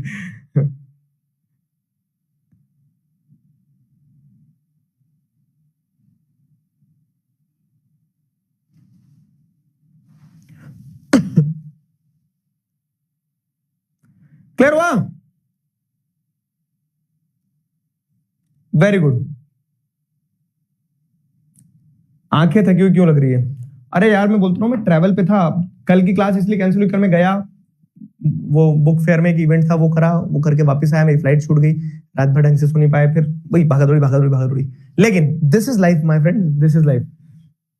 तो कॉटन टेक्सटाइल क्लियर हुआ? जल्दी बताओ मुझे। तो हम अगर एग्रो बेस्ड इंडस्ट्रीज पढ़ रहे हैं, तो एग्रो बेस्ड इंडस्ट्रीज में ध्यान रखना, मैंने आपको बताया। तो यूनिक पॉइंट्स ये हो गए कॉटन टेक्सटाइल के, और लोकलाइजेशन का रीजन ये हो गया। वैसे ही जूट टेक्सटाइल की अगर बात करें, जूट क्या होता है पता है? जूट अभी तुम्हें समझ में आएगा। देखो, किडनैपिंग के वीडियोस देखे हैं बचपन में, और डर भी लगता था कहीं हमें ऐसे कोई किडनैप ना कर ले। तो वो जो बच्चों को बैग के अंदर भरते ना, एक बोरे के अंदर, वो जो बोरा रहता है खाकी कलर का, वाह वाह, बस वही जूट है। ठीक है, तो जूट भी टेक्सटाइल ही है, क्योंकि वो जूट जो है वो नेचुरली एक क्रॉप के फॉर्म में प्रोड्यूस होता है, और उस जूट को फिर प्रोसेस करके, जैसे अगर आप देखोगे तो जूट की चटाइयां बनती हैं, जो मैट्स बनती हैं, जूट के आर्टिफैक्ट्स बन जाते हैं, जूट के वो गनी बैग्स बनते हैं, वो बोरे बनते हैं जिनके अंदर बच्चों भर लिया। ठीक है, ग्रेन्स स्टोर किए जाते हैं उन गनी बैग्स के अंदर, ताकि ग्रेन्स खराब ना हो, नेचुरली उसके अंदर स्टोर रहते हैं ना। तो ऐसा ही जूट भी एक इंपॉर्टेंट टेक्सटाइल है। अब अगर हम बात करें तो जूट जो है तो एक्सपोर्ट ओरिएंटेड इंडस्ट्री है। तो जैसे अगर आप देखोगे तो जूट प्रोड्यूस होता है हमारी कंट्री में बहुत, और हम खुद इंडस्ट्री में उसको फैब्रिक भी बनाते हैं और एक्सपोर्ट भी करते हैं। अब जूट इंडस्ट्री के साथ में केस क्या है ना, कि it is a labour intensive and location specific industry, क्योंकि पूरा काम पहले खेती होगी, खेती से रॉ मटेरियल निकल के आएगा, और रॉ मटेरियल निकल के आने के बाद में उस रॉ मटेरियल को बहुत लेबर इन्वॉल्व रहती है, हाथ से काटना, छाटना, साफ करना। और उसके बाद में क्या है कि वो जूट कहीं भी प्रोड्यूस नहीं हो जाएगा। आप बोलो आपके छत पे हो जाए, नहीं, उसको बहुत ज्यादा बारिश चाहिए उस फसल को, और बारिश के साथ साथ में क्या चाहिए कि टेम्परेचर भी मॉइस्ट चाहिए, और पानी फर्टाइल सॉइल भी चाहिए। तो बहुत नखरीली क्रॉप होती है जूट की क्रॉप, और इसी कारण से जूट की इंडस्ट्री लोकेशन स्पेसिफिक है और लेबर इंटेंसिव है। और इंडिया जो है ना, तो India is the largest producer of raw jute and the second largest producer exporter after Bangladesh. तो बांग्लादेश में भी जूट बहुत प्रोड्यूस होता है, क्योंकि वो पूरा ही रीजन जो है ना, गंगा और जो रिवर्स है हमारी, पद्मा और जमुना और मेघना, तो वो सारी नदियों के पास वाला जो एरिया है वो वैसे ही है, खूब पानी, फर्टाइल सॉइल, मॉइस्ट क्लाइमेट, तो इसीलिए जूट कल्टीवेशन वहां बहुत होता है। तो बिफोर इंडिपेंडेंस तो हम सब एक ही थे, बिफोर इंडिपेंडेंस तो हम सब एक ही थे। इंडिपेंडेंस के बाद में बांग्लादेश के पास में बहुत सारा जूट प्रोड्यूसिंग एरिया चले गया था, तो बांग्लादेश के पास एरिया चले गया, इंडस्ट्री गई नहीं, तो वो खाएंगे क्या जूट को? तो इसीलिए इंडिया क्या है, second largest exporter of raw jute है आफ्टर बांग्लादेश। क्यों? क्योंकि बांग्लादेश सारा का सारा जूट प्रोड्यूस करके एक्सपोर्ट कर देता हमें, ठीक है। और हम उस जूट का फिर क्या करते हैं, हम उस जूट का कह सकते हैं कि वो बनाते हैं, प्रोडक्ट्स वगैरह बनाते हैं, ठीक है। Mills mainly in West Bengal along the river Hooghly. अधिकतर जो जूट टेक्सटाइल में जो जूट मिल्स है ना, वो हुगली रिवर के आसपास है। क्यों है? तो अगेन लोकलाइजेशन वाला पॉइंट आ गया, हुगली रिवर वेस्ट बंगाल के पास क्यों है जूट टेक्सटाइल मिल्स? क्योंकि देखो जैसे अगर आप देखोगे तो proximity to the jute fields, तो उसी एरिया के आसपास जूट प्रोड्यूस होता है, वेस्ट बंगाल, बांग्लादेश वगैरह, तो रॉ मटेरियल आसानी से मिल जाएगा। चीप वाटर ट्रांसपोर्ट, अब क्योंकि वो क्षेत्र सबसे सस्ता ट्रांसपोर्टेशन होता है वाटर ट्रांसपोर्ट, आसानी से आदमी क्या कर सकता है, इधर से उधर ले जा सकता है सामान को वाटर ट्रांसपोर्ट पे कम कॉस्ट में। तो अब क्योंकि इंडस्ट्री चलाना है तो आपको ट्रांसपोर्ट करना पड़ेगा, और वहां पानी अवेलेबल है तो नदियों पे वाटर ट्रांसपोर्ट सस्ता पड़ेगा। ठीक है, excellent rail road waterways, abundant water, jute को प्रोसेस करने के लिए पानी चाहिए रहता है तो पानी भी पर्याप्त मिल जाएगा। चीप लेबर, लेबर भी सस्ती मिल जाएगी वहां पे। ठीक है, चीप लेबर। अर्बन फैसिलिटीज, आपको बहुत सारी शहरी सुविधाएं मिल जाएंगी। ठीक है, तो there are many urban facilities around these cities, जैसे वेस्ट बंगाल में कोलकाता वगैरह होगा ना, तो अर्बन फैसिलिटीज मिल जाएंगी जहां पे बैंकिंग, पोर्ट्स वगैरह सब आ जाएगा। तो इस तरह से जैसे अगर आप देखेंगे तो ये रीजन है कि why most of the industries are localised around river Hooghly. Jute industries वहां क्यों लोकलाइज्ड है? पहली मिल जो जूट मिल स्टैब्लिश हुई थी वो रिशिरा नियर कोलकाता में हुई थी 1855 में। ठीक है, तो ये आपके जूट टेक्सटाइल का हो गया। अब आपको एक चीज ध्यान रखना है कि जब पार्टीशन हुआ था, मैंने बताया, तो most of the jute growing areas went to Bangladesh. तो जूट ग्रो करने वाला क्षेत्र बांग्लादेश में चले गया और इंडस्ट्रीज हमारे पास रह गई। तो फिर बांग्लादेश हमें ही एक्सपोर्ट करता रहा वो रॉ जूट, क्योंकि वो उनके पास इंडस्ट्री नहीं है, खाएंगे तो है नहीं जूट को। तो ऐसा केस बना। ठीक है, तो ये आपका क्या क्या हो गया? कॉटन टेक्सटाइल इंडस्ट्रीज हो गया, जूट टेक्सटाइल इंडस्ट्रीज हो गई, दो एग्रो बेस्ड इंडस्ट्रीज हो गई, दोनों मिला के टेक्सटाइल इंडस्ट्रीज है। और भी टेक्सटाइल इंडस्ट्रीज जैसे सिल्क, तो सिल्क क्या है, लेकिन वो एग्रो बेस्ड, मतलब आप कह सकते हो कि प्राइमरी इंडस्ट्रीज का पार्ट ही है। क्यों? क्योंकि सिल्क भी है ना, सिल्क वॉर्म को पाला जाता है, और सिल्क वॉर्म के पालने को आप सेरीकल्चर कहते हो। 1 मार्क्स में इंपॉर्टेंट क्वेश्चन हो जाता है। ठीक है, लेकिन वो पेड़ पे नहीं लगता है, बस इतना ध्यान रखना है। ठीक है, सिल्क वॉर्म्स जो होते हैं तो कुकून को निकाल के फिर रेशम बनती ना, तो वो भी टेक्सटाइल इंडस्ट्री का ही पार्ट है। तो ये हमने कॉटन टेक्सटाइल और जूट टेक्सटाइल पढ़ ली, एग्रो बेस्ड इंडस्ट्री है दोनों। और ऐसी ही एक और एग्रो बेस्ड इंडस्ट्री कौन सी है? Sugar industry. शक्कर जो बनती है ना, शक्कर, तो शक्कर कैसे बनेगी? शक्कर बनती है भाई साहब, गन्ना होता है ना, गन्ना देखा है, गन्ना ऐसे डंडा होता है, देखा ही होगा, नहीं देखा होगा तो तुम्हें रिजल्ट के बाद पता चल जाएगा गन्ना कैसा होता है, पढ़ेंगे सलपट अगर पढ़ोगे नहीं तो शुगर इंडस्ट्री की अगर बात करें तो शुगर इंडस्ट्री आपको देखने को मिलती है कहां पे? शुगर इंडस्ट्री आपको देखने को मिलती है इंडिया में। ठीक है, और ये शुगर इंडस्ट्री जो है, तो इनको एग्रो बेस्ड क्यों कह रहे हैं? क्योंकि शुगर इंडस्ट्री का रॉ मटेरियल शुगर केन है, जो कि एक एग्रीकल्चरल प्रोडक्ट है। क्लियर हुआ? तो इट यूजेस शुगर केन, जो कि एक बल्कि रॉ मटेरियल है। अब शुगर केन कैसा है? ऐसा थोड़ी ना कि जेब में रख के ले आओगे, आपको ट्रक में ठूसना पड़ते हैं पूरे गन्ने शुगर केन को काट के, और वो ट्रक भर के जाता है इंडस्ट्री में, और इंडस्ट्री में जाने के बाद में उस गन्ने की चर्निंग होती है, उसमें से जूस निकाला जाता है, उस जूस से फिर शक्कर बनती है। तो आप क्या कहोगे कि इट इज अ बल्कि रॉ मटेरियल इंडस्ट्री। ठीक है, और साथ ही साथ ये सीजनल इंडस्ट्री है। सीजनल इंडस्ट्री का मतलब क्या है कि जब हार्वेस्ट होगी, शुगर केन ऐसा नहीं कि बचा के रख लिया बाद में इसमें जूस निकाल लेंगे। जितना आप डिले करोगे वो शुगर केन उतना क्या होते जाएगा, उसके अंदर का जूसीनेस कम होते जाएगी, और उसके अंदर से मतलब जैसे आप देखना, आपके घर में कभी गन्ने आए ना, तो वो गन्ने को 1 महीने तक रखे रखना, तो धीरे धीरे सूखते जाएगा, लकड़ी बनता जाएगा। ठीक है, तो विथ द टाइम जो सुक्रोज कंटेंट रहता है ना, जो मीठापन रहता है उस गन्ने के अंदर, वो रिड्यूस होता चले जाता है। ठीक है, तो it is a seasonal industry, runs only during a specific season. एक सीजन है जब हार्वेस्ट होके आएंगे, तब गन्ने फटाफट फटाफट आप उनका जूस निकाल सकते हो। ज्यादा समय रोकोगे रॉ मटेरियल तो रॉ मटेरियल खराब हो जाएगा आपका। ठीक है, तो therefore it is suited to cooperative sector. क्यों? क्योंकि जैसे हार्वेस्ट हो गया है, सारे किसान अपने गन्ने लाए, सारे किसान अपने गन्ने से जूस निकालें, और क्या हो, सबको अपने अपने पैसे मिले। कोई भी इंडस्ट्री ऐसे चली नहीं सकती है जिसमें साल भर रॉ मटेरियल आएगा ही नहीं। तो जब रॉ मटेरियल आए तब एक साथ सब अपना अपना रॉ मटेरियल ले आए और फ्री हो। तो seasonal industry it is therefore suited best to the cooperative sector. India जो है सेकंड लार्जेस्ट प्रोड्यूसर है शुगर का। फर्स्ट इन गुड़, जो जैगरी बनती है, ठीक है, खंडसारी वगैरह ये सब प्रोड्यूस होते हैं। मेजर स्टेट जो है जो प्रोड्यूस करते हैं शुगर केन या शुगर इंडस्ट्री जहां है, तो यूपी, बिहार, महाराष्ट्र, कर्नाटका, तमिलनाडु, ठीक है, आंध्र प्रदेश, गुजरात, पंजाब, हरियाणा, मध्य प्रदेश है। और 60% मिल्स जो है हमारे देश में वो उत्तर प्रदेश और बिहार में है। उत्तर प्रदेश, बिहार में बहुत ज्यादा शुगर केन प्रोडक्शन होता है। लेकिन विद टाइम आपको क्या देखने को मिल रहा है कि जो शुगर केन इंडस्ट्रीज है ना, वो साउथ की तरफ शिफ्ट हो रही है। मतलब महाराष्ट्र और कर्नाटका वाले एरियाज में, सदर्न स्टेट्स में शुगर केन की इंडस्ट्रीज जो है, शुगर इंडस्ट्रीज जो है, शुगर केन की इंडस्ट्री नहीं, बेसिकली शुगर इंडस्ट्री जो है वो महाराष्ट्र, कर्नाटका में शिफ्ट हो रही है। क्यों हो रही है? तो उसके पीछे का कारण है because due to the higher sucrose content, cooler climate, longer crushing season and stronger cooperatives. मैं समझा रहा हूं आपको। जैसे ये गन्ना है, अब इस गन्ने को मैंने क्या करके रखा, भर धूप में रख दिया और एक जगह रखा जहां क्लाइमेट थोड़ा प्लीजेंट है, वहां रख दिया। तो जहां धूप में गन्ना रखा है ना, वो जल्दी सूखने लगेगा, उसके अंदर का जो सुक्रोज कंटेंट है वो डिक्लाइन होने लगेगा। लेकिन एक ऐसी जगह रखा जहां टेम्परेचर बहुत ज्यादा नहीं था, तो वो गन्ना जो है तो फिर भी क्या रहेगा, कूल क्लाइमेट है ना, तो कूल क्लाइमेट के कारण उसका जो गन्ने के अंदर का सुक्रोज कंटेंट है ना, जो मीठापन है, वो धीरे धीरे रिड्यूस होगा। और जब सुक्रोज कंटेंट धीरे धीरे रिड्यूस होगा तो उसके चलते क्या रहेगा कि आपको उस गन्ने का जूस निकालने का समय ज्यादा मिल जाएगा। You will get a higher you will get a longer crushing period, ठीक है, कि आप उसको लंबे समय तक क्रश कर सकते हो, रोक सकते हो। 10 दिन बाद भी उसकी क्वालिटी उतनी खराब नहीं होगी जितनी क्वालिटी खराब उस गन्ने की हो जाएगी जो गर्म क्षेत्र में था। तो अब यूपी और बिहार ऐसे क्षेत्र है जहां पे गर्मी ज्यादा है, लेकिन आप सदर्न स्टेट्स में जाओगे तो वहां पे क्या है कि लॉन्गर क्रशिंग पीरियड मिल जाएगा आपको, क्योंकि कूलर क्लाइमेट। समझ में आया? तो यहाँ पे वही बताया गया कि most of the industries are shifting towards Maharashtra and southern states. क्यों? Due to the higher sucrose content in the cane, जो गन्ना आया उसके अंदर सुक्रोज कंटेंट ज्यादा भी है, कूल क्लाइमेट है, तो लॉन्गर क्रशिंग सीजन मिल जाएगा आपको। और महाराष्ट्र और साउथ इंडिया में कोऑपरेटिव्स भी स्ट्रांग है और कोऑपरेटिव्स बेटर तरीके से शुगर इंडस्ट्री चला सकते हैं। तो ये कॉटन टेक्सटाइल, जूट टेक्सटाइल और शुगर इंडस्ट्री, क्या ये क्लियर है? बताओ। आपने भी किडनैप किया है? हाँ, ह्यूमैनिटीज टीम जब लॉन्च हुई थी देखा था कैसे किडनैप करके लाए थे, मतलब इनफैक्ट तीनों ही टीम। बताओ।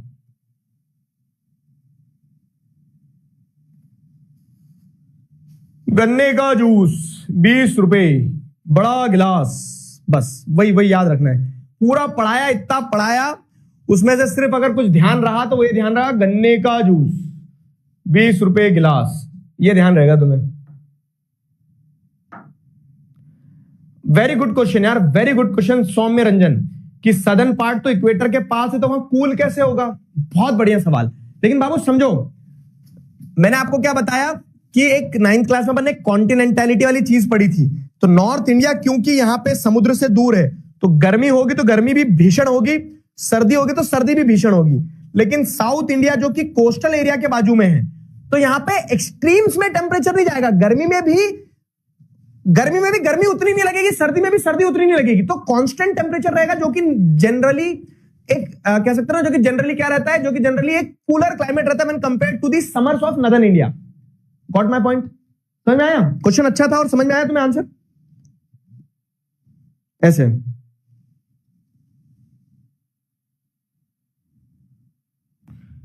ठीक है,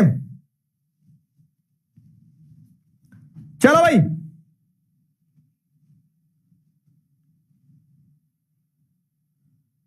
मैं बिहार में, लेकिन आज तक मैंने शुगर केन वाली मिल नहीं देखी। कौन से बिहार में हो तुम? Bihar is not a state, Bihar is a state of mind, ठीक है? तो तुम्हें वो शुगर केन मिल देखने के लिए दिमाग से बिहारी बनना पड़ेगा बच्चे। तो है, मतलब ऐसा नहीं है, यूजुअली क्या होता है जहां शुगर केन प्रोड्यूसिंग एरियाज रहते हैं, ठीक है, शहर में थोड़ी ना, तो छत पे करने थोड़ी ना प्रोड्यूस हो रहे होंगे, खेतों में जाओ। अब जैसे आप इंटीरियर्स में अगर घूमोगे, उत्तर प्रदेश में, बिहार में, बाय रोड घूमोगे तो आपको समझ में आएगा कि खेतों में गन्ने लगे हों, ठीक है? चलो, तो अपनी कॉटन टेक्सटाइल इंडस्ट्री और ये सब कुछ पढ़ने के बाद में देखो मैप वर्क में मैं एक साथ करवा दूंगा, कॉटन, वुलन, सिल्क, जो भी इंडस्ट्री सब एक साथ करवाऊंगा। इस सवाल का जवाब दो। Most of the jute industries in India is located in narrow belt along the bank of Hooghly river. Reason, India is the second largest exporter of jute, ठीक है? अधिकतर जो इंडस्ट्रीज है, most of the jute industries in India is located in the narrow belt along the bank of Hooghly river. India is the second largest exporter of jute, ठीक है? बताओ, अच्छा question है। हाँ, जरा बच के चलिए क्वेश्चन में, ठीक है? पोल गया।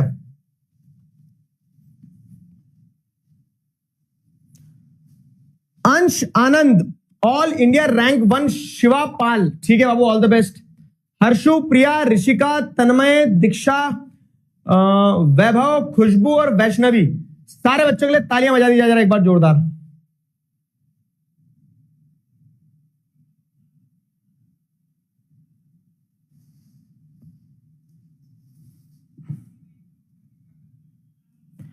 पतंग उड़ा के आया हूं, बहुत बढ़िया बेटा, पतंग तो उड़ाना है सब। पतंग देखो, सुनो मेरी बात, जब तुम एक दिन बड़े हो जाओगे, मैं तो भी छोटे ही हूं, तो उस दिन क्या होगा, तुम व्यस्त हो जाओगे, उस दिन तुम्हें वो मजा नहीं मिल पाएगा। आज मैंने क्या देखा मैं बताता हूं तुम्हें। आज मैं रोड पे से निकल रहा था एक जगह से, तो जब मैं मतलब घर आ रहा था अपने, तो वहां पे ना कुछ बच्चे जो थे, तो वो हाथ में किसी के हाथ में एक लकड़ी थी, किसी के हाथ में से एक फंसा बना हुआ था, मतलब पौधे का वो, और वो आसमान की तरफ देख रहे थे और दौड़ लगा रहे थे बहुत तेजी से, ठीक है? और मुझे एकदम ऐसा नॉस्टैल्जिया हुआ, ठीक है, कि मैं भी ऐसे ही करता था जब छोटा था। मुझे नहीं पता तुम लोगों ने किया नहीं किया, लेकिन आज कर लो, क्योंकि बड़े हो जाओगे तो नहीं कर पाओगे भाऊ। ठीक है, तो पतंग लूट रहे हैं बच्चे, ठीक है, पतंग लूट रहे हैं, दौड़ लगा रहे हैं रोड पे, एक दूसरे के छत पे से इधर के उधर लांगते हैं, गिरते हैं, पड़ते हैं, हंसते हैं, लड़ते हैं। तो वो तभी करने का मजा है। और फिर मुझे एकदम से सारे नॉस्टैल्जिया आ गए। लंगड़ बनाते थे हम। लंगड़ क्या होता है ना पता है? जैसे पत्थर है, तो पत्थर में ऐसी रस्सी बांध लेते थे और रस्सी बांध के रखते थे, तो किसी की पतंग का धागा ऊपर से गया कि उसमें से लंगड़ डाल देते थे, तो ये पत्थर जाता था, उधर से गिर के ऐसा जाता था, और फिर फटाफट खींच लेते थे उसकी पतंग नीचे। ठीक है, तो एक पतंग लूटने में अपना मजा है, पतंग उड़ाने में अपना मजा है।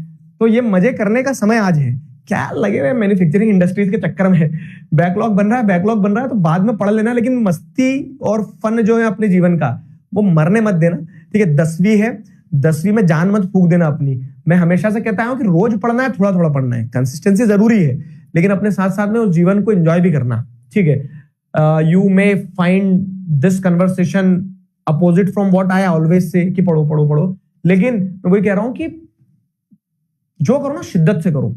पढ़ना तो वो भी खूब दिल लगा के पढ़ लेना, और मस्ती करना तो खूब दिल लगा के मस्ती कर लेना एकदम। ठीक है, क्योंकि यूनिवर्स है ना, जो universe, it do not respond to the half hearted please.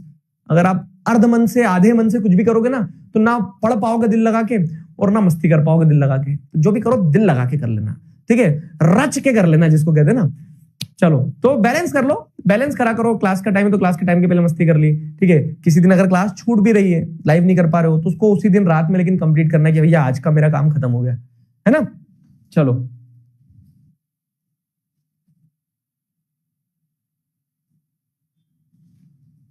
चलो, क्लियर है?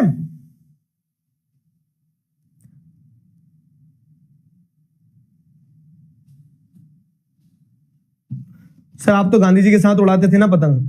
अबे क्या बात कर रहे हो? टीपू सुल्तान और हम दोनों साथ पतंगबाजी करते थे। गांधी जी तो, हम जब पतंग उड़ा रहे थे तो गांधी जी तब क्या थे, तब तो छोटे थे बहुत। तुम जो कह रहे हो ना, तब तो उनको आती नहीं थी। तो फिर टीपू सुल्तान और हम उस समय से उड़ा रहा हूं मैं। गांधी जी तो तुम अभी नई नई बात बोल रहे हो। वो तो जब मैंने रिटायरमेंट ले लिया था उसके बाद उन्होंने पतंग उड़ाना शुरू करी थी। क्या बात करते हो? चलो भाई, क्लियर है? आगे बढ़े। तो इसका राइट आंसर क्या है ना बाबू? देखो, असर्शन भी सही है, रीजन भी सही है, बोथ एंड आर ट्रू, और R is not the correct explanation. But क्योंकि क्या है ना, लोकेटेड क्यों है हुगली बेसिन के पास, रिवर के बाजू में? क्योंकि वहां फैक्टर्स उसके लिए फेवरेबल है। ठीक है, ये वाला रीजन अपने आप में सही है, but reason is not correctly explaining the assertion. समझ में आया? तो असर्शन रीजन दोनों सही है, but reason is not correctly explaining the assertion. बताओ, क्लियर है? सकर मकर क्रांति है आज। अरे सकर मकर क्रांति। आ जाओ अब मिनरल बेस्ड इंडस्ट्रीज। तो देखो, वही मेजर मैंने चार्ट बना दिया उसके लिए। मेजर लोकेशंस कहां कहां है, की कैरेक्टरिस्टिक्स क्या क्या है, और रॉ मटेरियल क्या यूज होता है किस इंडस्ट्री में। अब इसमें क्या है ना, इसमें अगर आप जैसे देखोगे तो कौन कौन सी इंडस्ट्रीज बताई गई मिनरल बेस्ड इंडस्ट्रीज में, सारे फैक्ट्स हैं। क्योंकि जैसे मैंने मिनरल बेस्ड इंडस्ट्रीज वाले चैप्टर में आपको सॉरी क्या बोल सकते हैं, मिनरल्स एंड एनर्जी रिसोर्सेज वाला चैप्टर पढ़ाया था ना कि फैक्ट्स है, तो वैसे ही मिनरल बेस्ड इंडस्ट्रीज में भी फैक्ट्स है कि कौन कौन सी इंडस्ट्रीज है। तो जैसे पहला आपकी mineral based industry iron and steel industry. तो आयरन और कोल, लाइमस्टोन, ये सारा इसके रॉ मटेरियल होते हैं कि आपको आयरन और चाहिए रहता है, कोल चाहिए रहता है, और लाइमस्टोन चाहिए रहता है। कोयला, लाइमस्टोन और आयरन और फिर ब्लास्ट फर्नेसेस, भट्टियों में चलाया जाता है। और किस प्रोपोर्शन में चाहिए रहता है कि अगर 4 केजी आयरन और है तो आपको 2 केजी कोल चाहिए रहेगा और 1 केजी लाइमस्टोन चाहिए रहेगा। ठीक है, साथ ही साथ मैंगनीज का भी इस्तेमाल किया जाता है स्मेल्टिंग प्रोसेस में। स्मेल्टिंग मतलब वो पिघलाना जो होता है, उस प्रोसेस को कहते हैं। तो ये रॉ मटेरियल है। और अब इस इंडस्ट्री के कैरेक्टरिस्टिक्स क्या है, तो देखो ये एक बेसिक इंडस्ट्री है, it supports all other industries. Iron and steel industry से तो दूसरी इंडस्ट्रीज चल रही है सारी। ठीक है, हेवी इंडस्ट्री, ठीक है, रॉ मटेरियल और फिनिश गुड्स जो रहते हैं इसके बहुत बल्कि रहते हैं कि जब आप रॉ मटेरियल फिनिश गुड्स बनाओगे आयरन स्टील इंडस्ट्री का, तो बहुत बल्क में सामान निकल के आता है। ठीक है, हेवी बल्कि इंडस्ट्री है। ठीक है, वेट के हिसाब से अगर आप देखोगे तो इंडिकेटर ऑफ कंट्रीज डेवलपमेंट। क्यों? क्योंकि जैसे इलेक्ट्रिसिटी को हम देखते हैं ना, कंट्री की प्रोग्रेस का एक इंडिकेटर था कि कितनी इलेक्ट्रिसिटी कंज्यूम हो रही है। लोग रोटी के साथ लगा के नहीं खाएंगे ना इलेक्ट्रिसिटी, इलेक्ट्रिसिटी मतलब कुछ डेवलपमेंट ही हो रहा है। तो वैसे आयरन एंड स्टील भी लोग कच्चा नहीं खाएंगे आयरन एंड स्टील को। अगर किसी कंट्री में आयरन एंड स्टील का प्रोडक्शन ज्यादा हो रहा है तो मतलब वो कंट्री डेवलप कर रही है। ठीक है, needs efficient transport for raw material and distribution. Iron and steel industries को अगर आपको ग्रो करना है तो आपको ये चीज समझना होगी कि ट्रांसपोर्टेशन बेस्ड इंडस्ट्री है, रॉ मटेरियल यहां से लाना है, फिनिश प्रोडक्ट वहां से ले जाना है, तो प्रॉपर ट्रांसपोर्टेशन और ये सारी चीजें जरूरी होती है, ठीक है, प्रॉपर ट्रांसपोर्टेशन वगैरह ये सारी चीजें जरूरी होती है। ये की कैरेक्टरिस्टिक्स हो गई। तो ये चार्ट की मदद से आप फट से रिवाइज कर लोगे कौन सी इंडस्ट्री में क्या पॉइंट आ सकते हैं। मेजर प्रोड्यूसर छोटा नागपुर प्लेट्यू, क्वेश्चन पूछा जा सकता है लोकलाइजेशन पे, तो आप बताना छोटा नागपुर प्लेट्यू के आसपास क्या है, रॉ मटेरियल मिल जाता है, चीप मार्केट मिल जाता है, ट्रांसपोर्टेशन फैसिलिटीज है, यही सारे पॉइंट्स लोकलाइजेशन वाले पॉइंट में जाएंगे, है ना। तो ये आयरन एंड स्टील इंडस्ट्री होगी। क्वेश्चन कैसा भी बन सकता है कि क्यों छोटा नागपुर प्लेट्यू में लोकलाइज्ड है, आयरन एंड स्टील इंडस्ट्री क्यों एक प्रोमिनेंट रोल प्ले करती है, कंट्री का डेवलपमेंट कैसे दर्शाती है। अगला आ जाओ एल्यूमिनियम इंडस्ट्री। एल्यूमिनियम इंडस्ट्री में बॉक्साइट जो होता है ना वो उसका रॉ मटेरियल है। ध्यान है बॉक्साइट। अच्छा एक सवाल पूछता हूं, चलो बताओ कितने बच्चों को ध्यान है। अपने देखा था various forms of modes of occurrence of minerals. Minerals अलग अलग मोड्स में आपको देखने को मिल सकते हैं। तो बॉक्साइट जो है किस मोड ऑफ अकरेंस में आएगा, कैसे मिलता है, बताओ बताओ।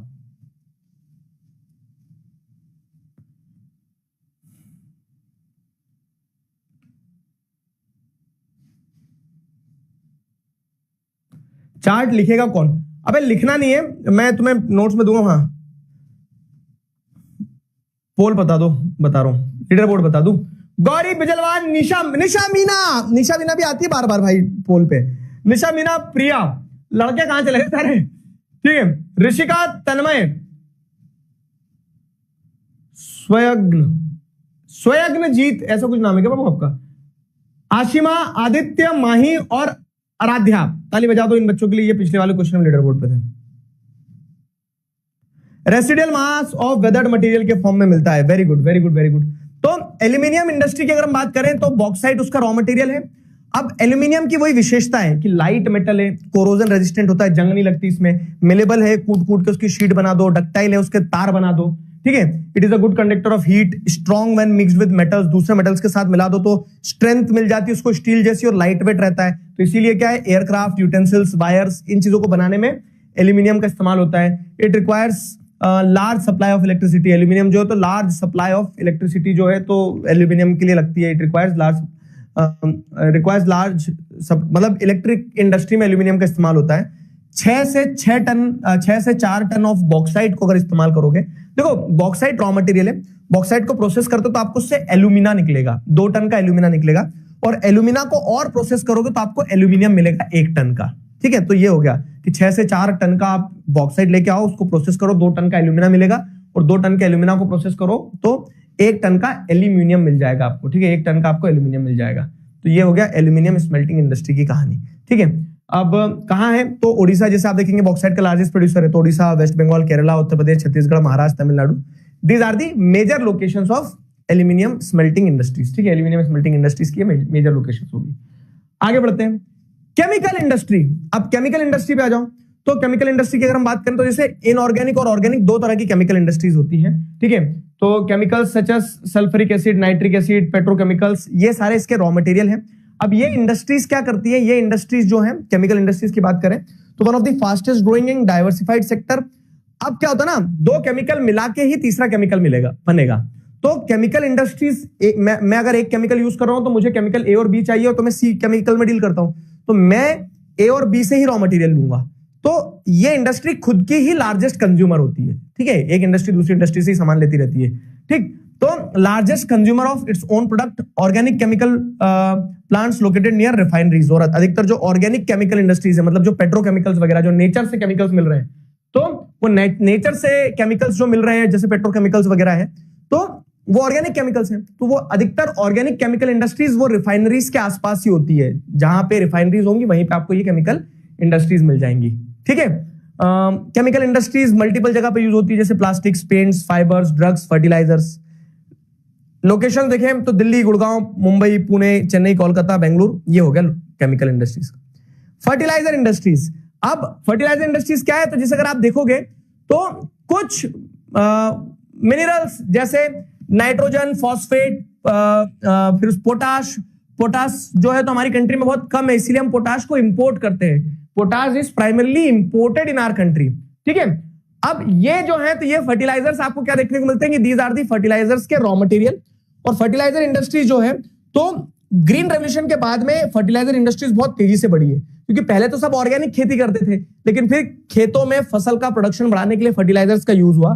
तो हमने जैसे देखा यूरिया प्रोड्यूस किया, डीएपी प्रोड्यूस किया, एनपीके फर्टिलाइजर्स वगैरह प्रोड्यूस किए, ठीक है, और इस कारण से फर्टिलाइजर इंडस्ट्रीज ग्रो हुई है, ठीक है। तो it boosted the agricultural productivity, it depends on raw material and natural gas. अब फर्टिलाइजर्स वगैरह जो है तो आपको क्या देखने को मिलता है कि रॉ मटेरियल और नेचुरल गैस, क्योंकि ये नेचुरल गैस के थ्रू ही आप क्या देख रहे हैं कि सप्लाई होती है, जो नेचुरल गैस पाइपलाइन वगैरह है, तो उस पर भी इंडस्ट्रीज डिपेंडेंट होती है। तो अधिकतर जो एचवीजे पाइपलाइन पड़ी थी ना अपने मिनरल्स एंड एनर्जी रिसोर्सेज में, उसके आसपास फर्टिलाइजर इंडस्ट्रीज हैं, ठीक है, जैसे गुजरात, तमिलनाडु, उत्तर प्रदेश, पंजाब, केरला, आंध्र प्रदेश, उड़ीसा, राजस्थान, बिहार, महाराष्ट्र, ठीक है, इन स्टेट्स में है। तो ये मिनरल बेस्ड इंडस्ट्रीज हुई। सिंपल वही कॉन्सेप्ट लेके चलना है, मैं सारी इंडस्ट्रीज मैप पे एक बार करवाऊंगा। फिर आते हैं अपन सीमेंट इंडस्ट्री पे। तो लाइमस्टोन, सिलिका, जिप्सम, कोल, ये सारी रॉ मटेरियल हो गए, और इन्हीं मिनरल्स का इस्तेमाल करके आप सीमेंट इंडस्ट्री चलाते हैं। ये एक हेवी इंडस्ट्री है, क्योंकि ट्रक भर के सामान जाता है, ट्रक भर के सामान बाहर आता है। सीमेंट बनने के बाद सीमेंट की बोरियां बनती है ना, सीमेंट की बोरियां बनती है, तो वो पूरा बल्कि, तो on the basis of weight अगर आप देखेंगे तो ये हेवी इंडस्ट्रीज आ जाएगा, क्योंकि बल्कि रॉ मटेरियल और बल्कि फिनिश गुड्स है। Essential for the construction of houses, bridges and roads. तो घर बनाना है, रोड बनाना है, ब्रिज बनाना है, कुछ भी बनाना है तो सीमेंट तो लगेगा ही। Therefore it is very essential for construction, ठीक है। It needs good rail connectivity for transport. और अब दिखती बात है कि सीमेंट इंडस्ट्रीज को जहां लगाना है तो बेटर कनेक्टिविटी के लिए आपको अच्छा ट्रांसपोर्टेशन चाहिए। इंडिया का पहला प्लांट चेन्नई में खुला था सीमेंट का 1904 में। That's it. Most of the industries का है गुजरात वगैरह वाले रीजन में स्ट्रेटेजिकली लोकेटेड, ताकि वो वेस्ट की कंट्रीज में सीमेंट सप्लाई कर सके, क्योंकि वेस्टर्न कंट्रीज में जैसे आप मिडिल ईस्ट की कंट्रीज जो है ना, तो वेस्टर्न कोस्ट से मिडिल ईस्ट की कंट्रीज तक हम पहुंचा सके सीमेंट, क्योंकि वहां डेवलपमेंट बहुत तेजी से चल रहा है। तो गुजरात, तमिलनाडु, राजस्थान, मध्य प्रदेश, आंध्र प्रदेश, इन जगह पे इंडस्ट्रीज सीमेंट वाली लोकेटेड है। फिर आता है अगला है ऑटोमोबाइल इंडस्ट्री। ऑटोमोबाइल इंडस्ट्री का मतलब क्या है कि जिन पे गाड़ियां वगैरह बनती है ना, तो जैसे स्टील, एल्यूमिनियम, रबर, प्लास्टिक, ये सारा रॉ मटेरियल हो जाएगा, मिनरल्स, ठीक है। अब इस इंडस्ट्री में car, buses, trucks, two wheelers, three wheelers, ये सब प्रोड्यूस होते हैं। और 1990s के बाद में जब हमने हमारी इकोनॉमी को लिबरलाइज किया, ग्लोबलाइजेशन चैप्टर से लिबरलाइजेशन ध्यान आया, तो जब हमने हमारी इकोनॉमी को ओपन अप किया, तब बहुत सारी इंडस्ट्रीज, तब बहुत अलग अलग प्रकार के ऑटोमोबाइल व्हीकल्स जो हमारी कंट्री में आना शुरू हुए, ठीक है। और ये ऑटोमोबाइल व्हीकल जो है तो हमारी कंट्री में जब आना चालू हुए, तो इससे हमारी कंट्री में आपको क्या देखने को मिलता है कि एक तरह से बूस्ट देखने को मिला ऑटोमोबाइल प्रोडक्शन में, ठीक है। It depends on modern technology and skilled labour. जितनी टेक्नोलॉजी अच्छी होगी उतना ज्यादा बेटर इंडस्ट्री ग्रो करेगी। It encourages many supporting industries. अब जैसे क्या है, इलेक्ट्रॉनिक गाड़ियों में आजकल लाइट्स वगैरह लग रहे हैं, तो इलेक्ट्रॉनिक इंडस्ट्रीज जो है वो उनको भी सपोर्ट करती है। तो एक इंडस्ट्री अपने साथ में क्या होता है ना, नोडल इंडस्ट्री, जैसे अपन देखते हैं पेट्रोकेमिकल इंडस्ट्रीज को नोडल इंडस्ट्री कहा जाता है, क्योंकि वो दूसरी इंडस्ट्रीज को भी जोड़ती है अपने साथ, ठीक है। तो वैसे ही ऑटोमोबाइल इंडस्ट्री भी दूसरी इंडस्ट्रीज, सपोर्टिंग इंडस्ट्रीज को मदद करती है। कहां कहां है तो दिल्ली, गुड़गांव, पुणे, मुंबई, चेन्नई, कोलकाता, हैदराबाद, बेंगलुरु, ये हो गया। आईटी एंड इलेक्ट्रॉनिक इंडस्ट्रीज की अगर हम बात करें, आईटी एंड इलेक्ट्रॉनिक इंडस्ट्रीज की बात करें तो जैसे सिलिकॉन, मेटल्स, इलेक्ट्रॉनिक कंपोनेंट्स, ये इसके रॉ मटेरियल हो जाएंगे।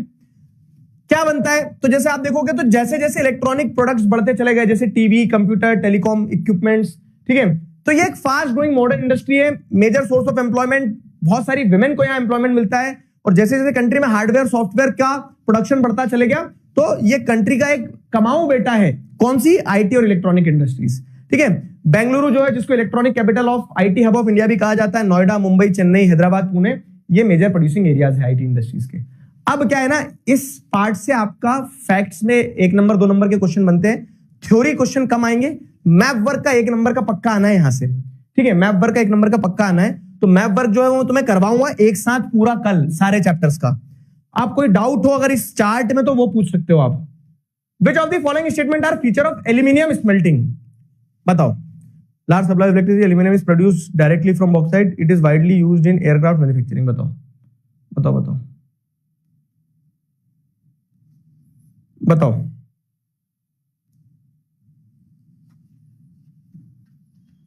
पेट्रोल पंप है तो वेनेजुएला के प्रेसिडेंट को किडनैप कर लेते हैं।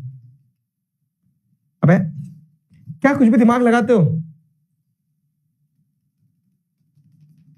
जल्दी छुट्टी कर दो, पतंग उड़ानी है। वाह यार, मैंने पतंग पे मोटिवेशन दे दिया तो मेरे से छुट्टी मांग ली। बड़े चंट चालाक बच्चे हो यार। पतंग कितनी, मतलब मुझे ना कुछ कुछ चीजों को देख के बड़ी फिलॉसफी आती है, कुछ कुछ चीजों को देख के बड़ी फिलॉसफी आती है। तो उन कुछ कुछ चीजों में एक चीज पतंग भी है। पतंग के साथ कितना सारा फिलोसफिकल एस्पेक्ट जुड़ा हुआ है ना, कि जैसे क्या हुआ ना, एक बच्चे ने पूछा, जिसको नहीं पता था कि पतंग क्या है कैसे है, तो पतंग उड़ रही थी, एक पतंग कट गई। अब पतंग कट गई तो कटने के बाद में पतंग क्या है, कट के उसने अपनी रफ्तार छोड़ दी, गिर गई। तो उस बच्चे ने अपने पापा से पूछा कि पतंग तो खराब हो गई, लेकिन पापा ने क्या बोला कि कट जाने से पतंग खराब थोड़ी ना हो गई है, उसका अस्तित्व थोड़ी ना खत्म हो गया, पतंग अभी भी पतंग है। तो वैसे जीवन में कभी कुछ टूट जाता है, कुछ छूट जाता है, कभी रह जाता है ना, तो उसका मतलब ये नहीं कि अस्तित्व ही खत्म हो जाता है। उस पतंग को कोई बच्चा वापस उठाएगा, लूट के लाएगा, उस पतंग में धागा बांध के फिर उड़ाएगा और पतंग फिर उड़ेगी। तो उस पतंग का कट जाना यानी कि जीवन का खत्म हो जाना नहीं होता है, वो एक सेटबैक है, and your comeback should be stronger than your setbacks. Simple है ना। पतंग में कितनी फिलॉसफी है। जैसे लोग कहते हैं ना कि पतंग बंधी हुई है, लेकिन वो पतंग का बंधना ही आजाद होना है। अगर धागा नहीं होता उस पतंग में तो उस पतंग को शायद उड़ान नहीं मिलती है। तो एक चश्मे से देखोगे तो पतंग आपको बंधी हुई लग रही है कि यार धागे से बंधी है, लेकिन वो पतंग धागे से बंधी है, इसीलिए वो पतंग उड़ रही है। And here comes the role of discipline. तो डिसिप्लिन भी कुछ ऐसे ही होता है कि सुबह 5 बजे उठना बंधा हुआ लगता है यार कि क्यों 5 बजे उठना है, लेकिन आप वो 5 बजे उठ रहे हो क्योंकि उसी कारण से आप क्या कर पा रहे हो, बेटर कर पाओगे। समझ में आ रहा है। तो एट टाइम्स डिसिप्लिन जो है वो पतंग के धागे की तरह लगेगा, लेकिन वो धागा ही है जो पतंग को उड़ान दे रहा है। तो डिसिप्लिन ही है जो लगेगा जरूर कि हम डिसिप्लिन में बंधे हैं, लेकिन डिसिप्लिन में बंधे रहना ही सबसे बड़ी आजादी है कि नहीं। तो मुझे पतंग, मैं सोचता हूं कभी कभी पतंग के बारे में सोचता हूं, मुझे बहुत सारे पर्सपेक्टिव समझ में आते हैं लाइफ के। वैसे ही नदी के बारे में सोचता हूं तो भी मुझे बहुत पर्सपेक्टिव समझ में आते हैं। तो नेचर में पता है, नेचर में सबसे नेचर से अच्छा कोई टीचर नहीं है मेरे दोस्त। नेचर में बहुत कुछ है।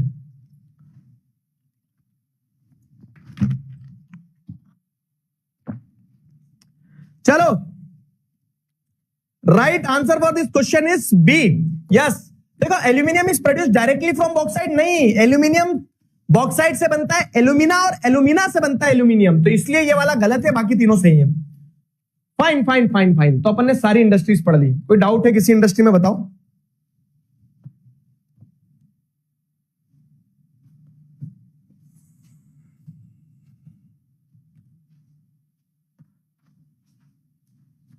अबे फोर्थ वाला कहां राइट है? फोर्थ वाला क्यों राइट होगा? 1 3 4 2 वाला गलत का है। Required large supply of electricity, yes, electricity चाहिए लेती है। इलेक्ट्रोलाइसिस कौन सी प्रोसेस होती है, उस प्रोसेस से एल्यूमिनियम बनता है कुछ।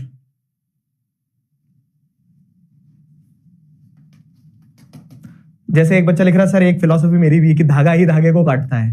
ये भी एक फैक्ट है कि दो पतंगे जब लड़ती हैं तो उन्हें नहीं पता कि उन दोनों पतंग के धागे सेम है, लेकिन दोनों ही एक दूसरे को काट रहे हैं। कभी कभी पतंगबाजी करेंगे, आ जाओ, पतंगबाजी क्रॉसओवर फिलॉसफी बाजी। ठीक है। एज ऑफ रेवोल्यूशन,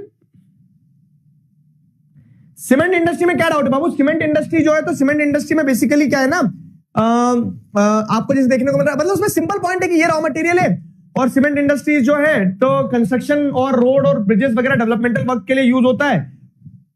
हमारी कंट्री से बहुत सारा सीमेंट हम एक्सपोर्ट भी करते हैं मिडिल ईस्ट की कंट्रीज को। दैट्स इट, फैक्ट्स हैं बहुत सारे। अब देखो क्या है, industrial pollution and environmental degradation.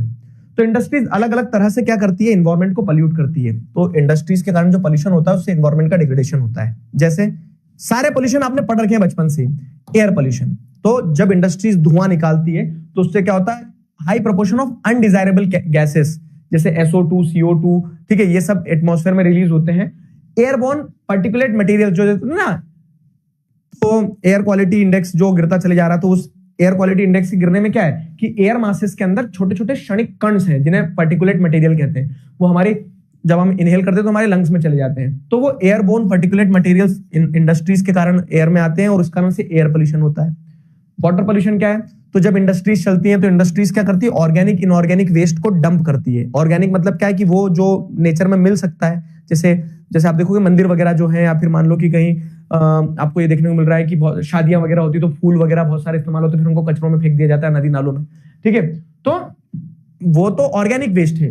लेकिन ऐसा इनऑर्गेनिक वेस्ट भी होता है जो नेचर में डिकम्पोज नहीं होगा, जैसे प्लास्टिक वगैरह, हार्मफुल केमिकल्स वगैरह। और इंडस्ट्रीज क्या करती है, उन पोल्यूटेंट्स को डाल देती है पानी में, जिससे क्या होता है, पानी जो है वो पल्यूट होता है और मेजर इंडस्ट्री जैसे paper industry, pulp industry, chemical industry, textile industry, dyeing industry, petroleum refineries, ये सारी इंडस्ट्रीज वही काम करती है, ठीक है, वाटर पोल्यूशन कर देती है। फिर थर्मल पोल्यूशन क्या है, तो जैसे अगर आप देखोगे तो ये मैंने पूरा डायग्राम के साथ लगाया है, तो आप जैसे देखोगे तो जो न्यूक्लियर पावर प्लांट है या फिर कोई इंडस्ट्रीज है जो गर्म पानी अपना डाल देती है किसमें, नदी वगैरह में, तो वो पानी जो है, ठीक है, तो जब hot water from the factories and thermal power plant is drained into reverse, ठीक है, तो ये हॉट वाटर को जब आप नदियों में डाल देते हो बिफोर कूलिंग, बिना ठंडा करे जब डाल देते हो, तो इससे क्या होता है, इससे आप वो नदी का पानी खराब करते हो, वहां की जो पानी के अंदर जो ऑक्सीजन लेवल है वो गिर जाएगा, एक्वेटिक लाइफ को हार्म होगा, वहां का एक्वेटिक इकोसिस्टम डिस्टर्ब हो जाएगा, ठीक है। तो इस तरह से पूरा थर्मल पोल्यूशन होता है कि पानी का जब टेम्परेचर बढ़ रहा है तो वो थर्मल पोल्यूशन है, ठीक है। फिर उसके बाद में क्या है, नॉइस पोल्यूशन। नॉइस पोल्यूशन कैसा होता है, जब इंडस्ट्रीज चलती है, काम करती है, तो इंडस्ट्रीज चलती तो चैप ची चू चा, ठीक है, आवाजें निकलती है बहुत सारी। अब जो व्यक्ति काम कर रहा है वहां पे, तो काम कर रहा है, कंटिन्यूसली मशीन चल रही, ढक ढक ढक ढक ढक ढक ढक ढक ढक ढक, तो उसके दिमाग पे असर पड़ता है, ठीक है। तो वही होते हैं, this is cause due to the industrial and construction activities, machinery, saws, electric drills, ये सब बहुत ज्यादा नॉइज करती है, और इस नॉइज के कारण क्या होता है, इन्वायरमेंट में पोल्यूशन होता है, नॉइज पोल्यूशन, ठीक है। ये हो गया। अब समस्या थी water pollution, air pollution, noise pollution, हमें लेकिन मेरे दोस्त क्या करना है ना, हमें समस्या पे नहीं, हमें समाधान पे फोकस करना है। पोल्यूशन समझ में आए सारे, बताओ, फोन गया या पोल्यूशन समझ में आए, पोल्यूशन समझ में आ गए सारे।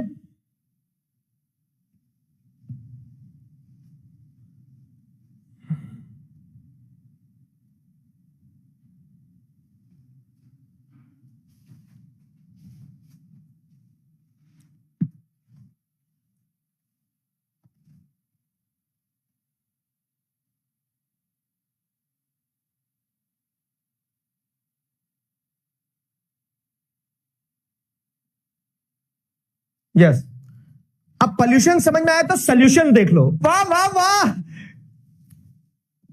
ठीक है। लिसन इट अगेन, पोल्यूशन समझ में आया तो सोल्यूशन देख लो। तो पोल्यूशन का सोल्यूशन क्या निकालते मेरे दोस्त, और मैं एक बात बताऊं, मैं एक रील डालूंगा, ठीक है।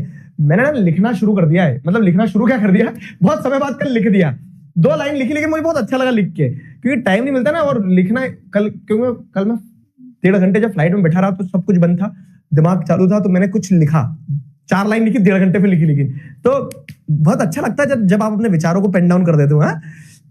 तो वो कब, फिर मैंने वही लाइन बोलने गया तो भूल गया एक बार तो बुक फेयर में, फिर मैंने देख के पढ़ के बोली वाली लाइन, ठीक है। तो मैं वो देखता हूँ वाली क्लिप्स मिलती है ना, तो I will send read to you people, 4 शब्द हो जाए, इरशाद करते रहते उसमें, ठीक है, यानी सुनाऊंगा क्लास में, तुम रील में देखना।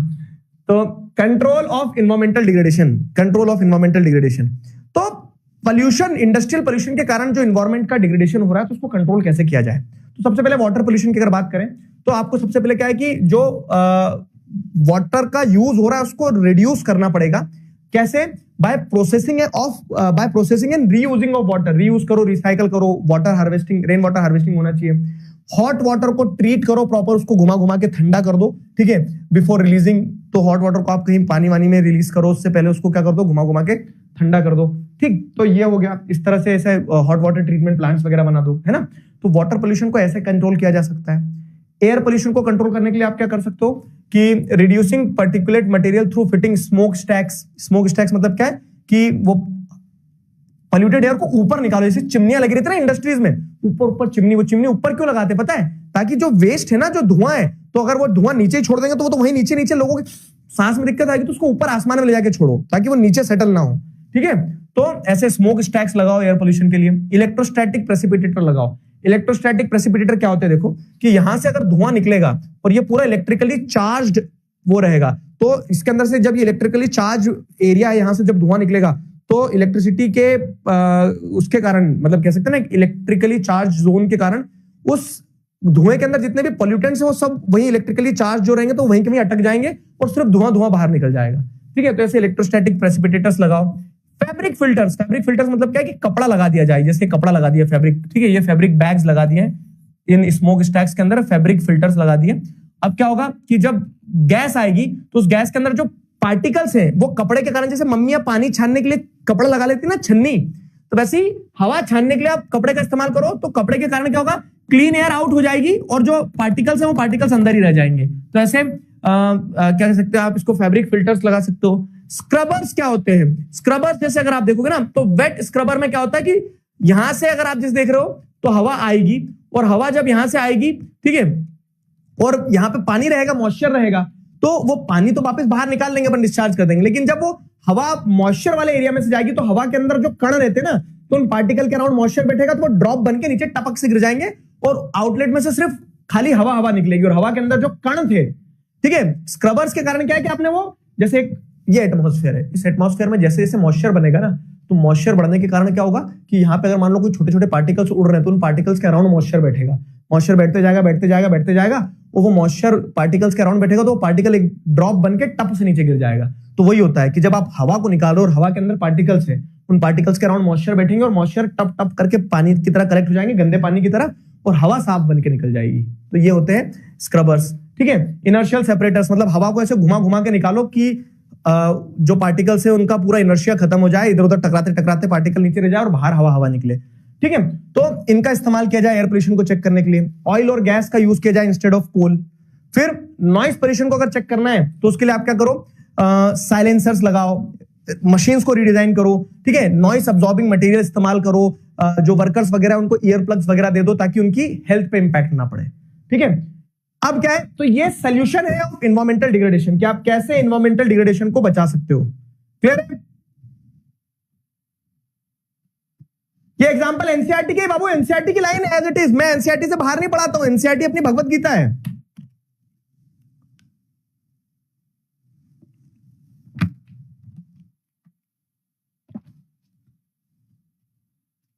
आया समझ में?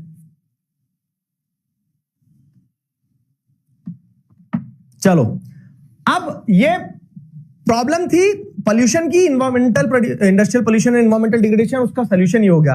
अब एनटीपीसी शोज दी वे में क्या बताया गया है कि कैसे नेशनल थर्मल पावर प्लांट जो है उसने हमें रास्ता दिखाया कि कैसे सोल्यूशन निकल सकता है। तो एनटीपीसी शोज दी वे में ये बताया गया है कि नेशनल थर्मल पावर प्लांट जो है, तो ये क्या है, ये गवर्नमेंट के थर्मल पावर प्लांट्स हैं जो बिजली बनाते हैं ना कोयला जला के।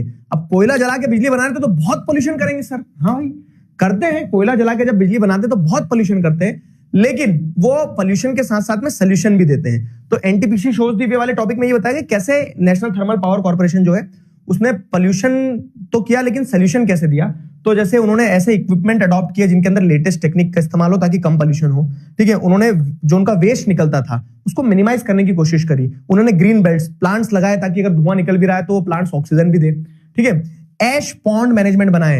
अब जबकि थर्मल पावर प्लांट जब चलते ना ऐसे तो उसमें से बहुत ज्यादा राख निकलती, क्योंकि कोयला जल रहा है, तो उस राख को अगर सूखी राख रहेगी तो वो तो उड़ के जाएगी।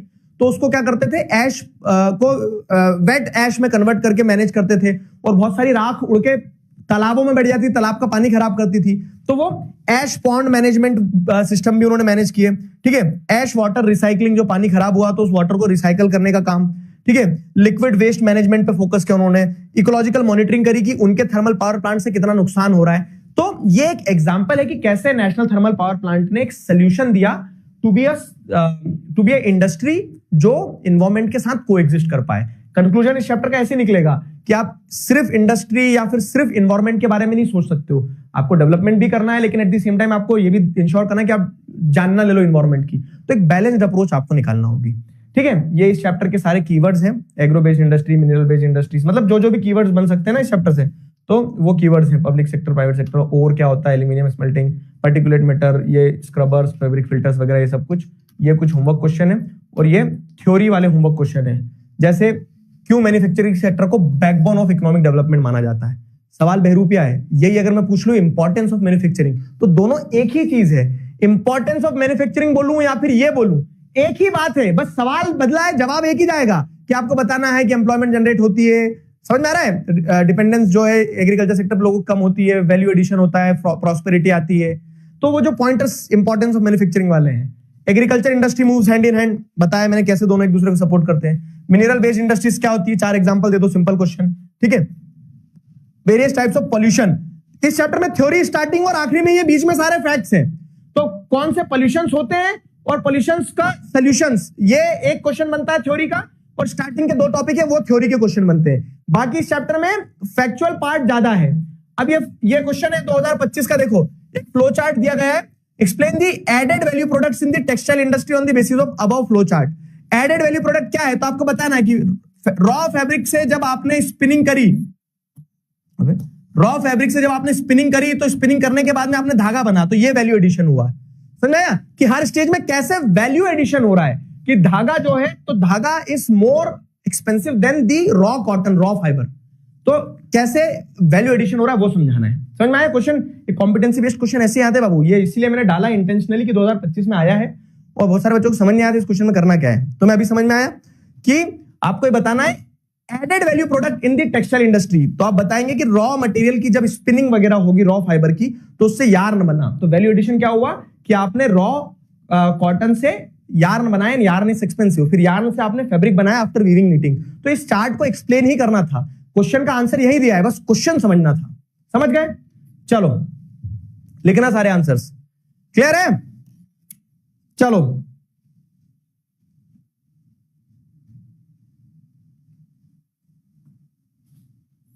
ठीक है,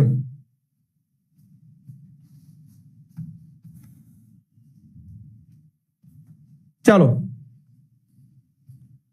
आ जाओ भाई, आज का कार्यक्रम होता है यहां समाप्त। Will see you all tomorrow. कल मैप क्लास 15 मैप लेके आना है, कल लास्ट क्लास, कल मैप क्लास मेरे प्यारे बच्चे, ठीक है?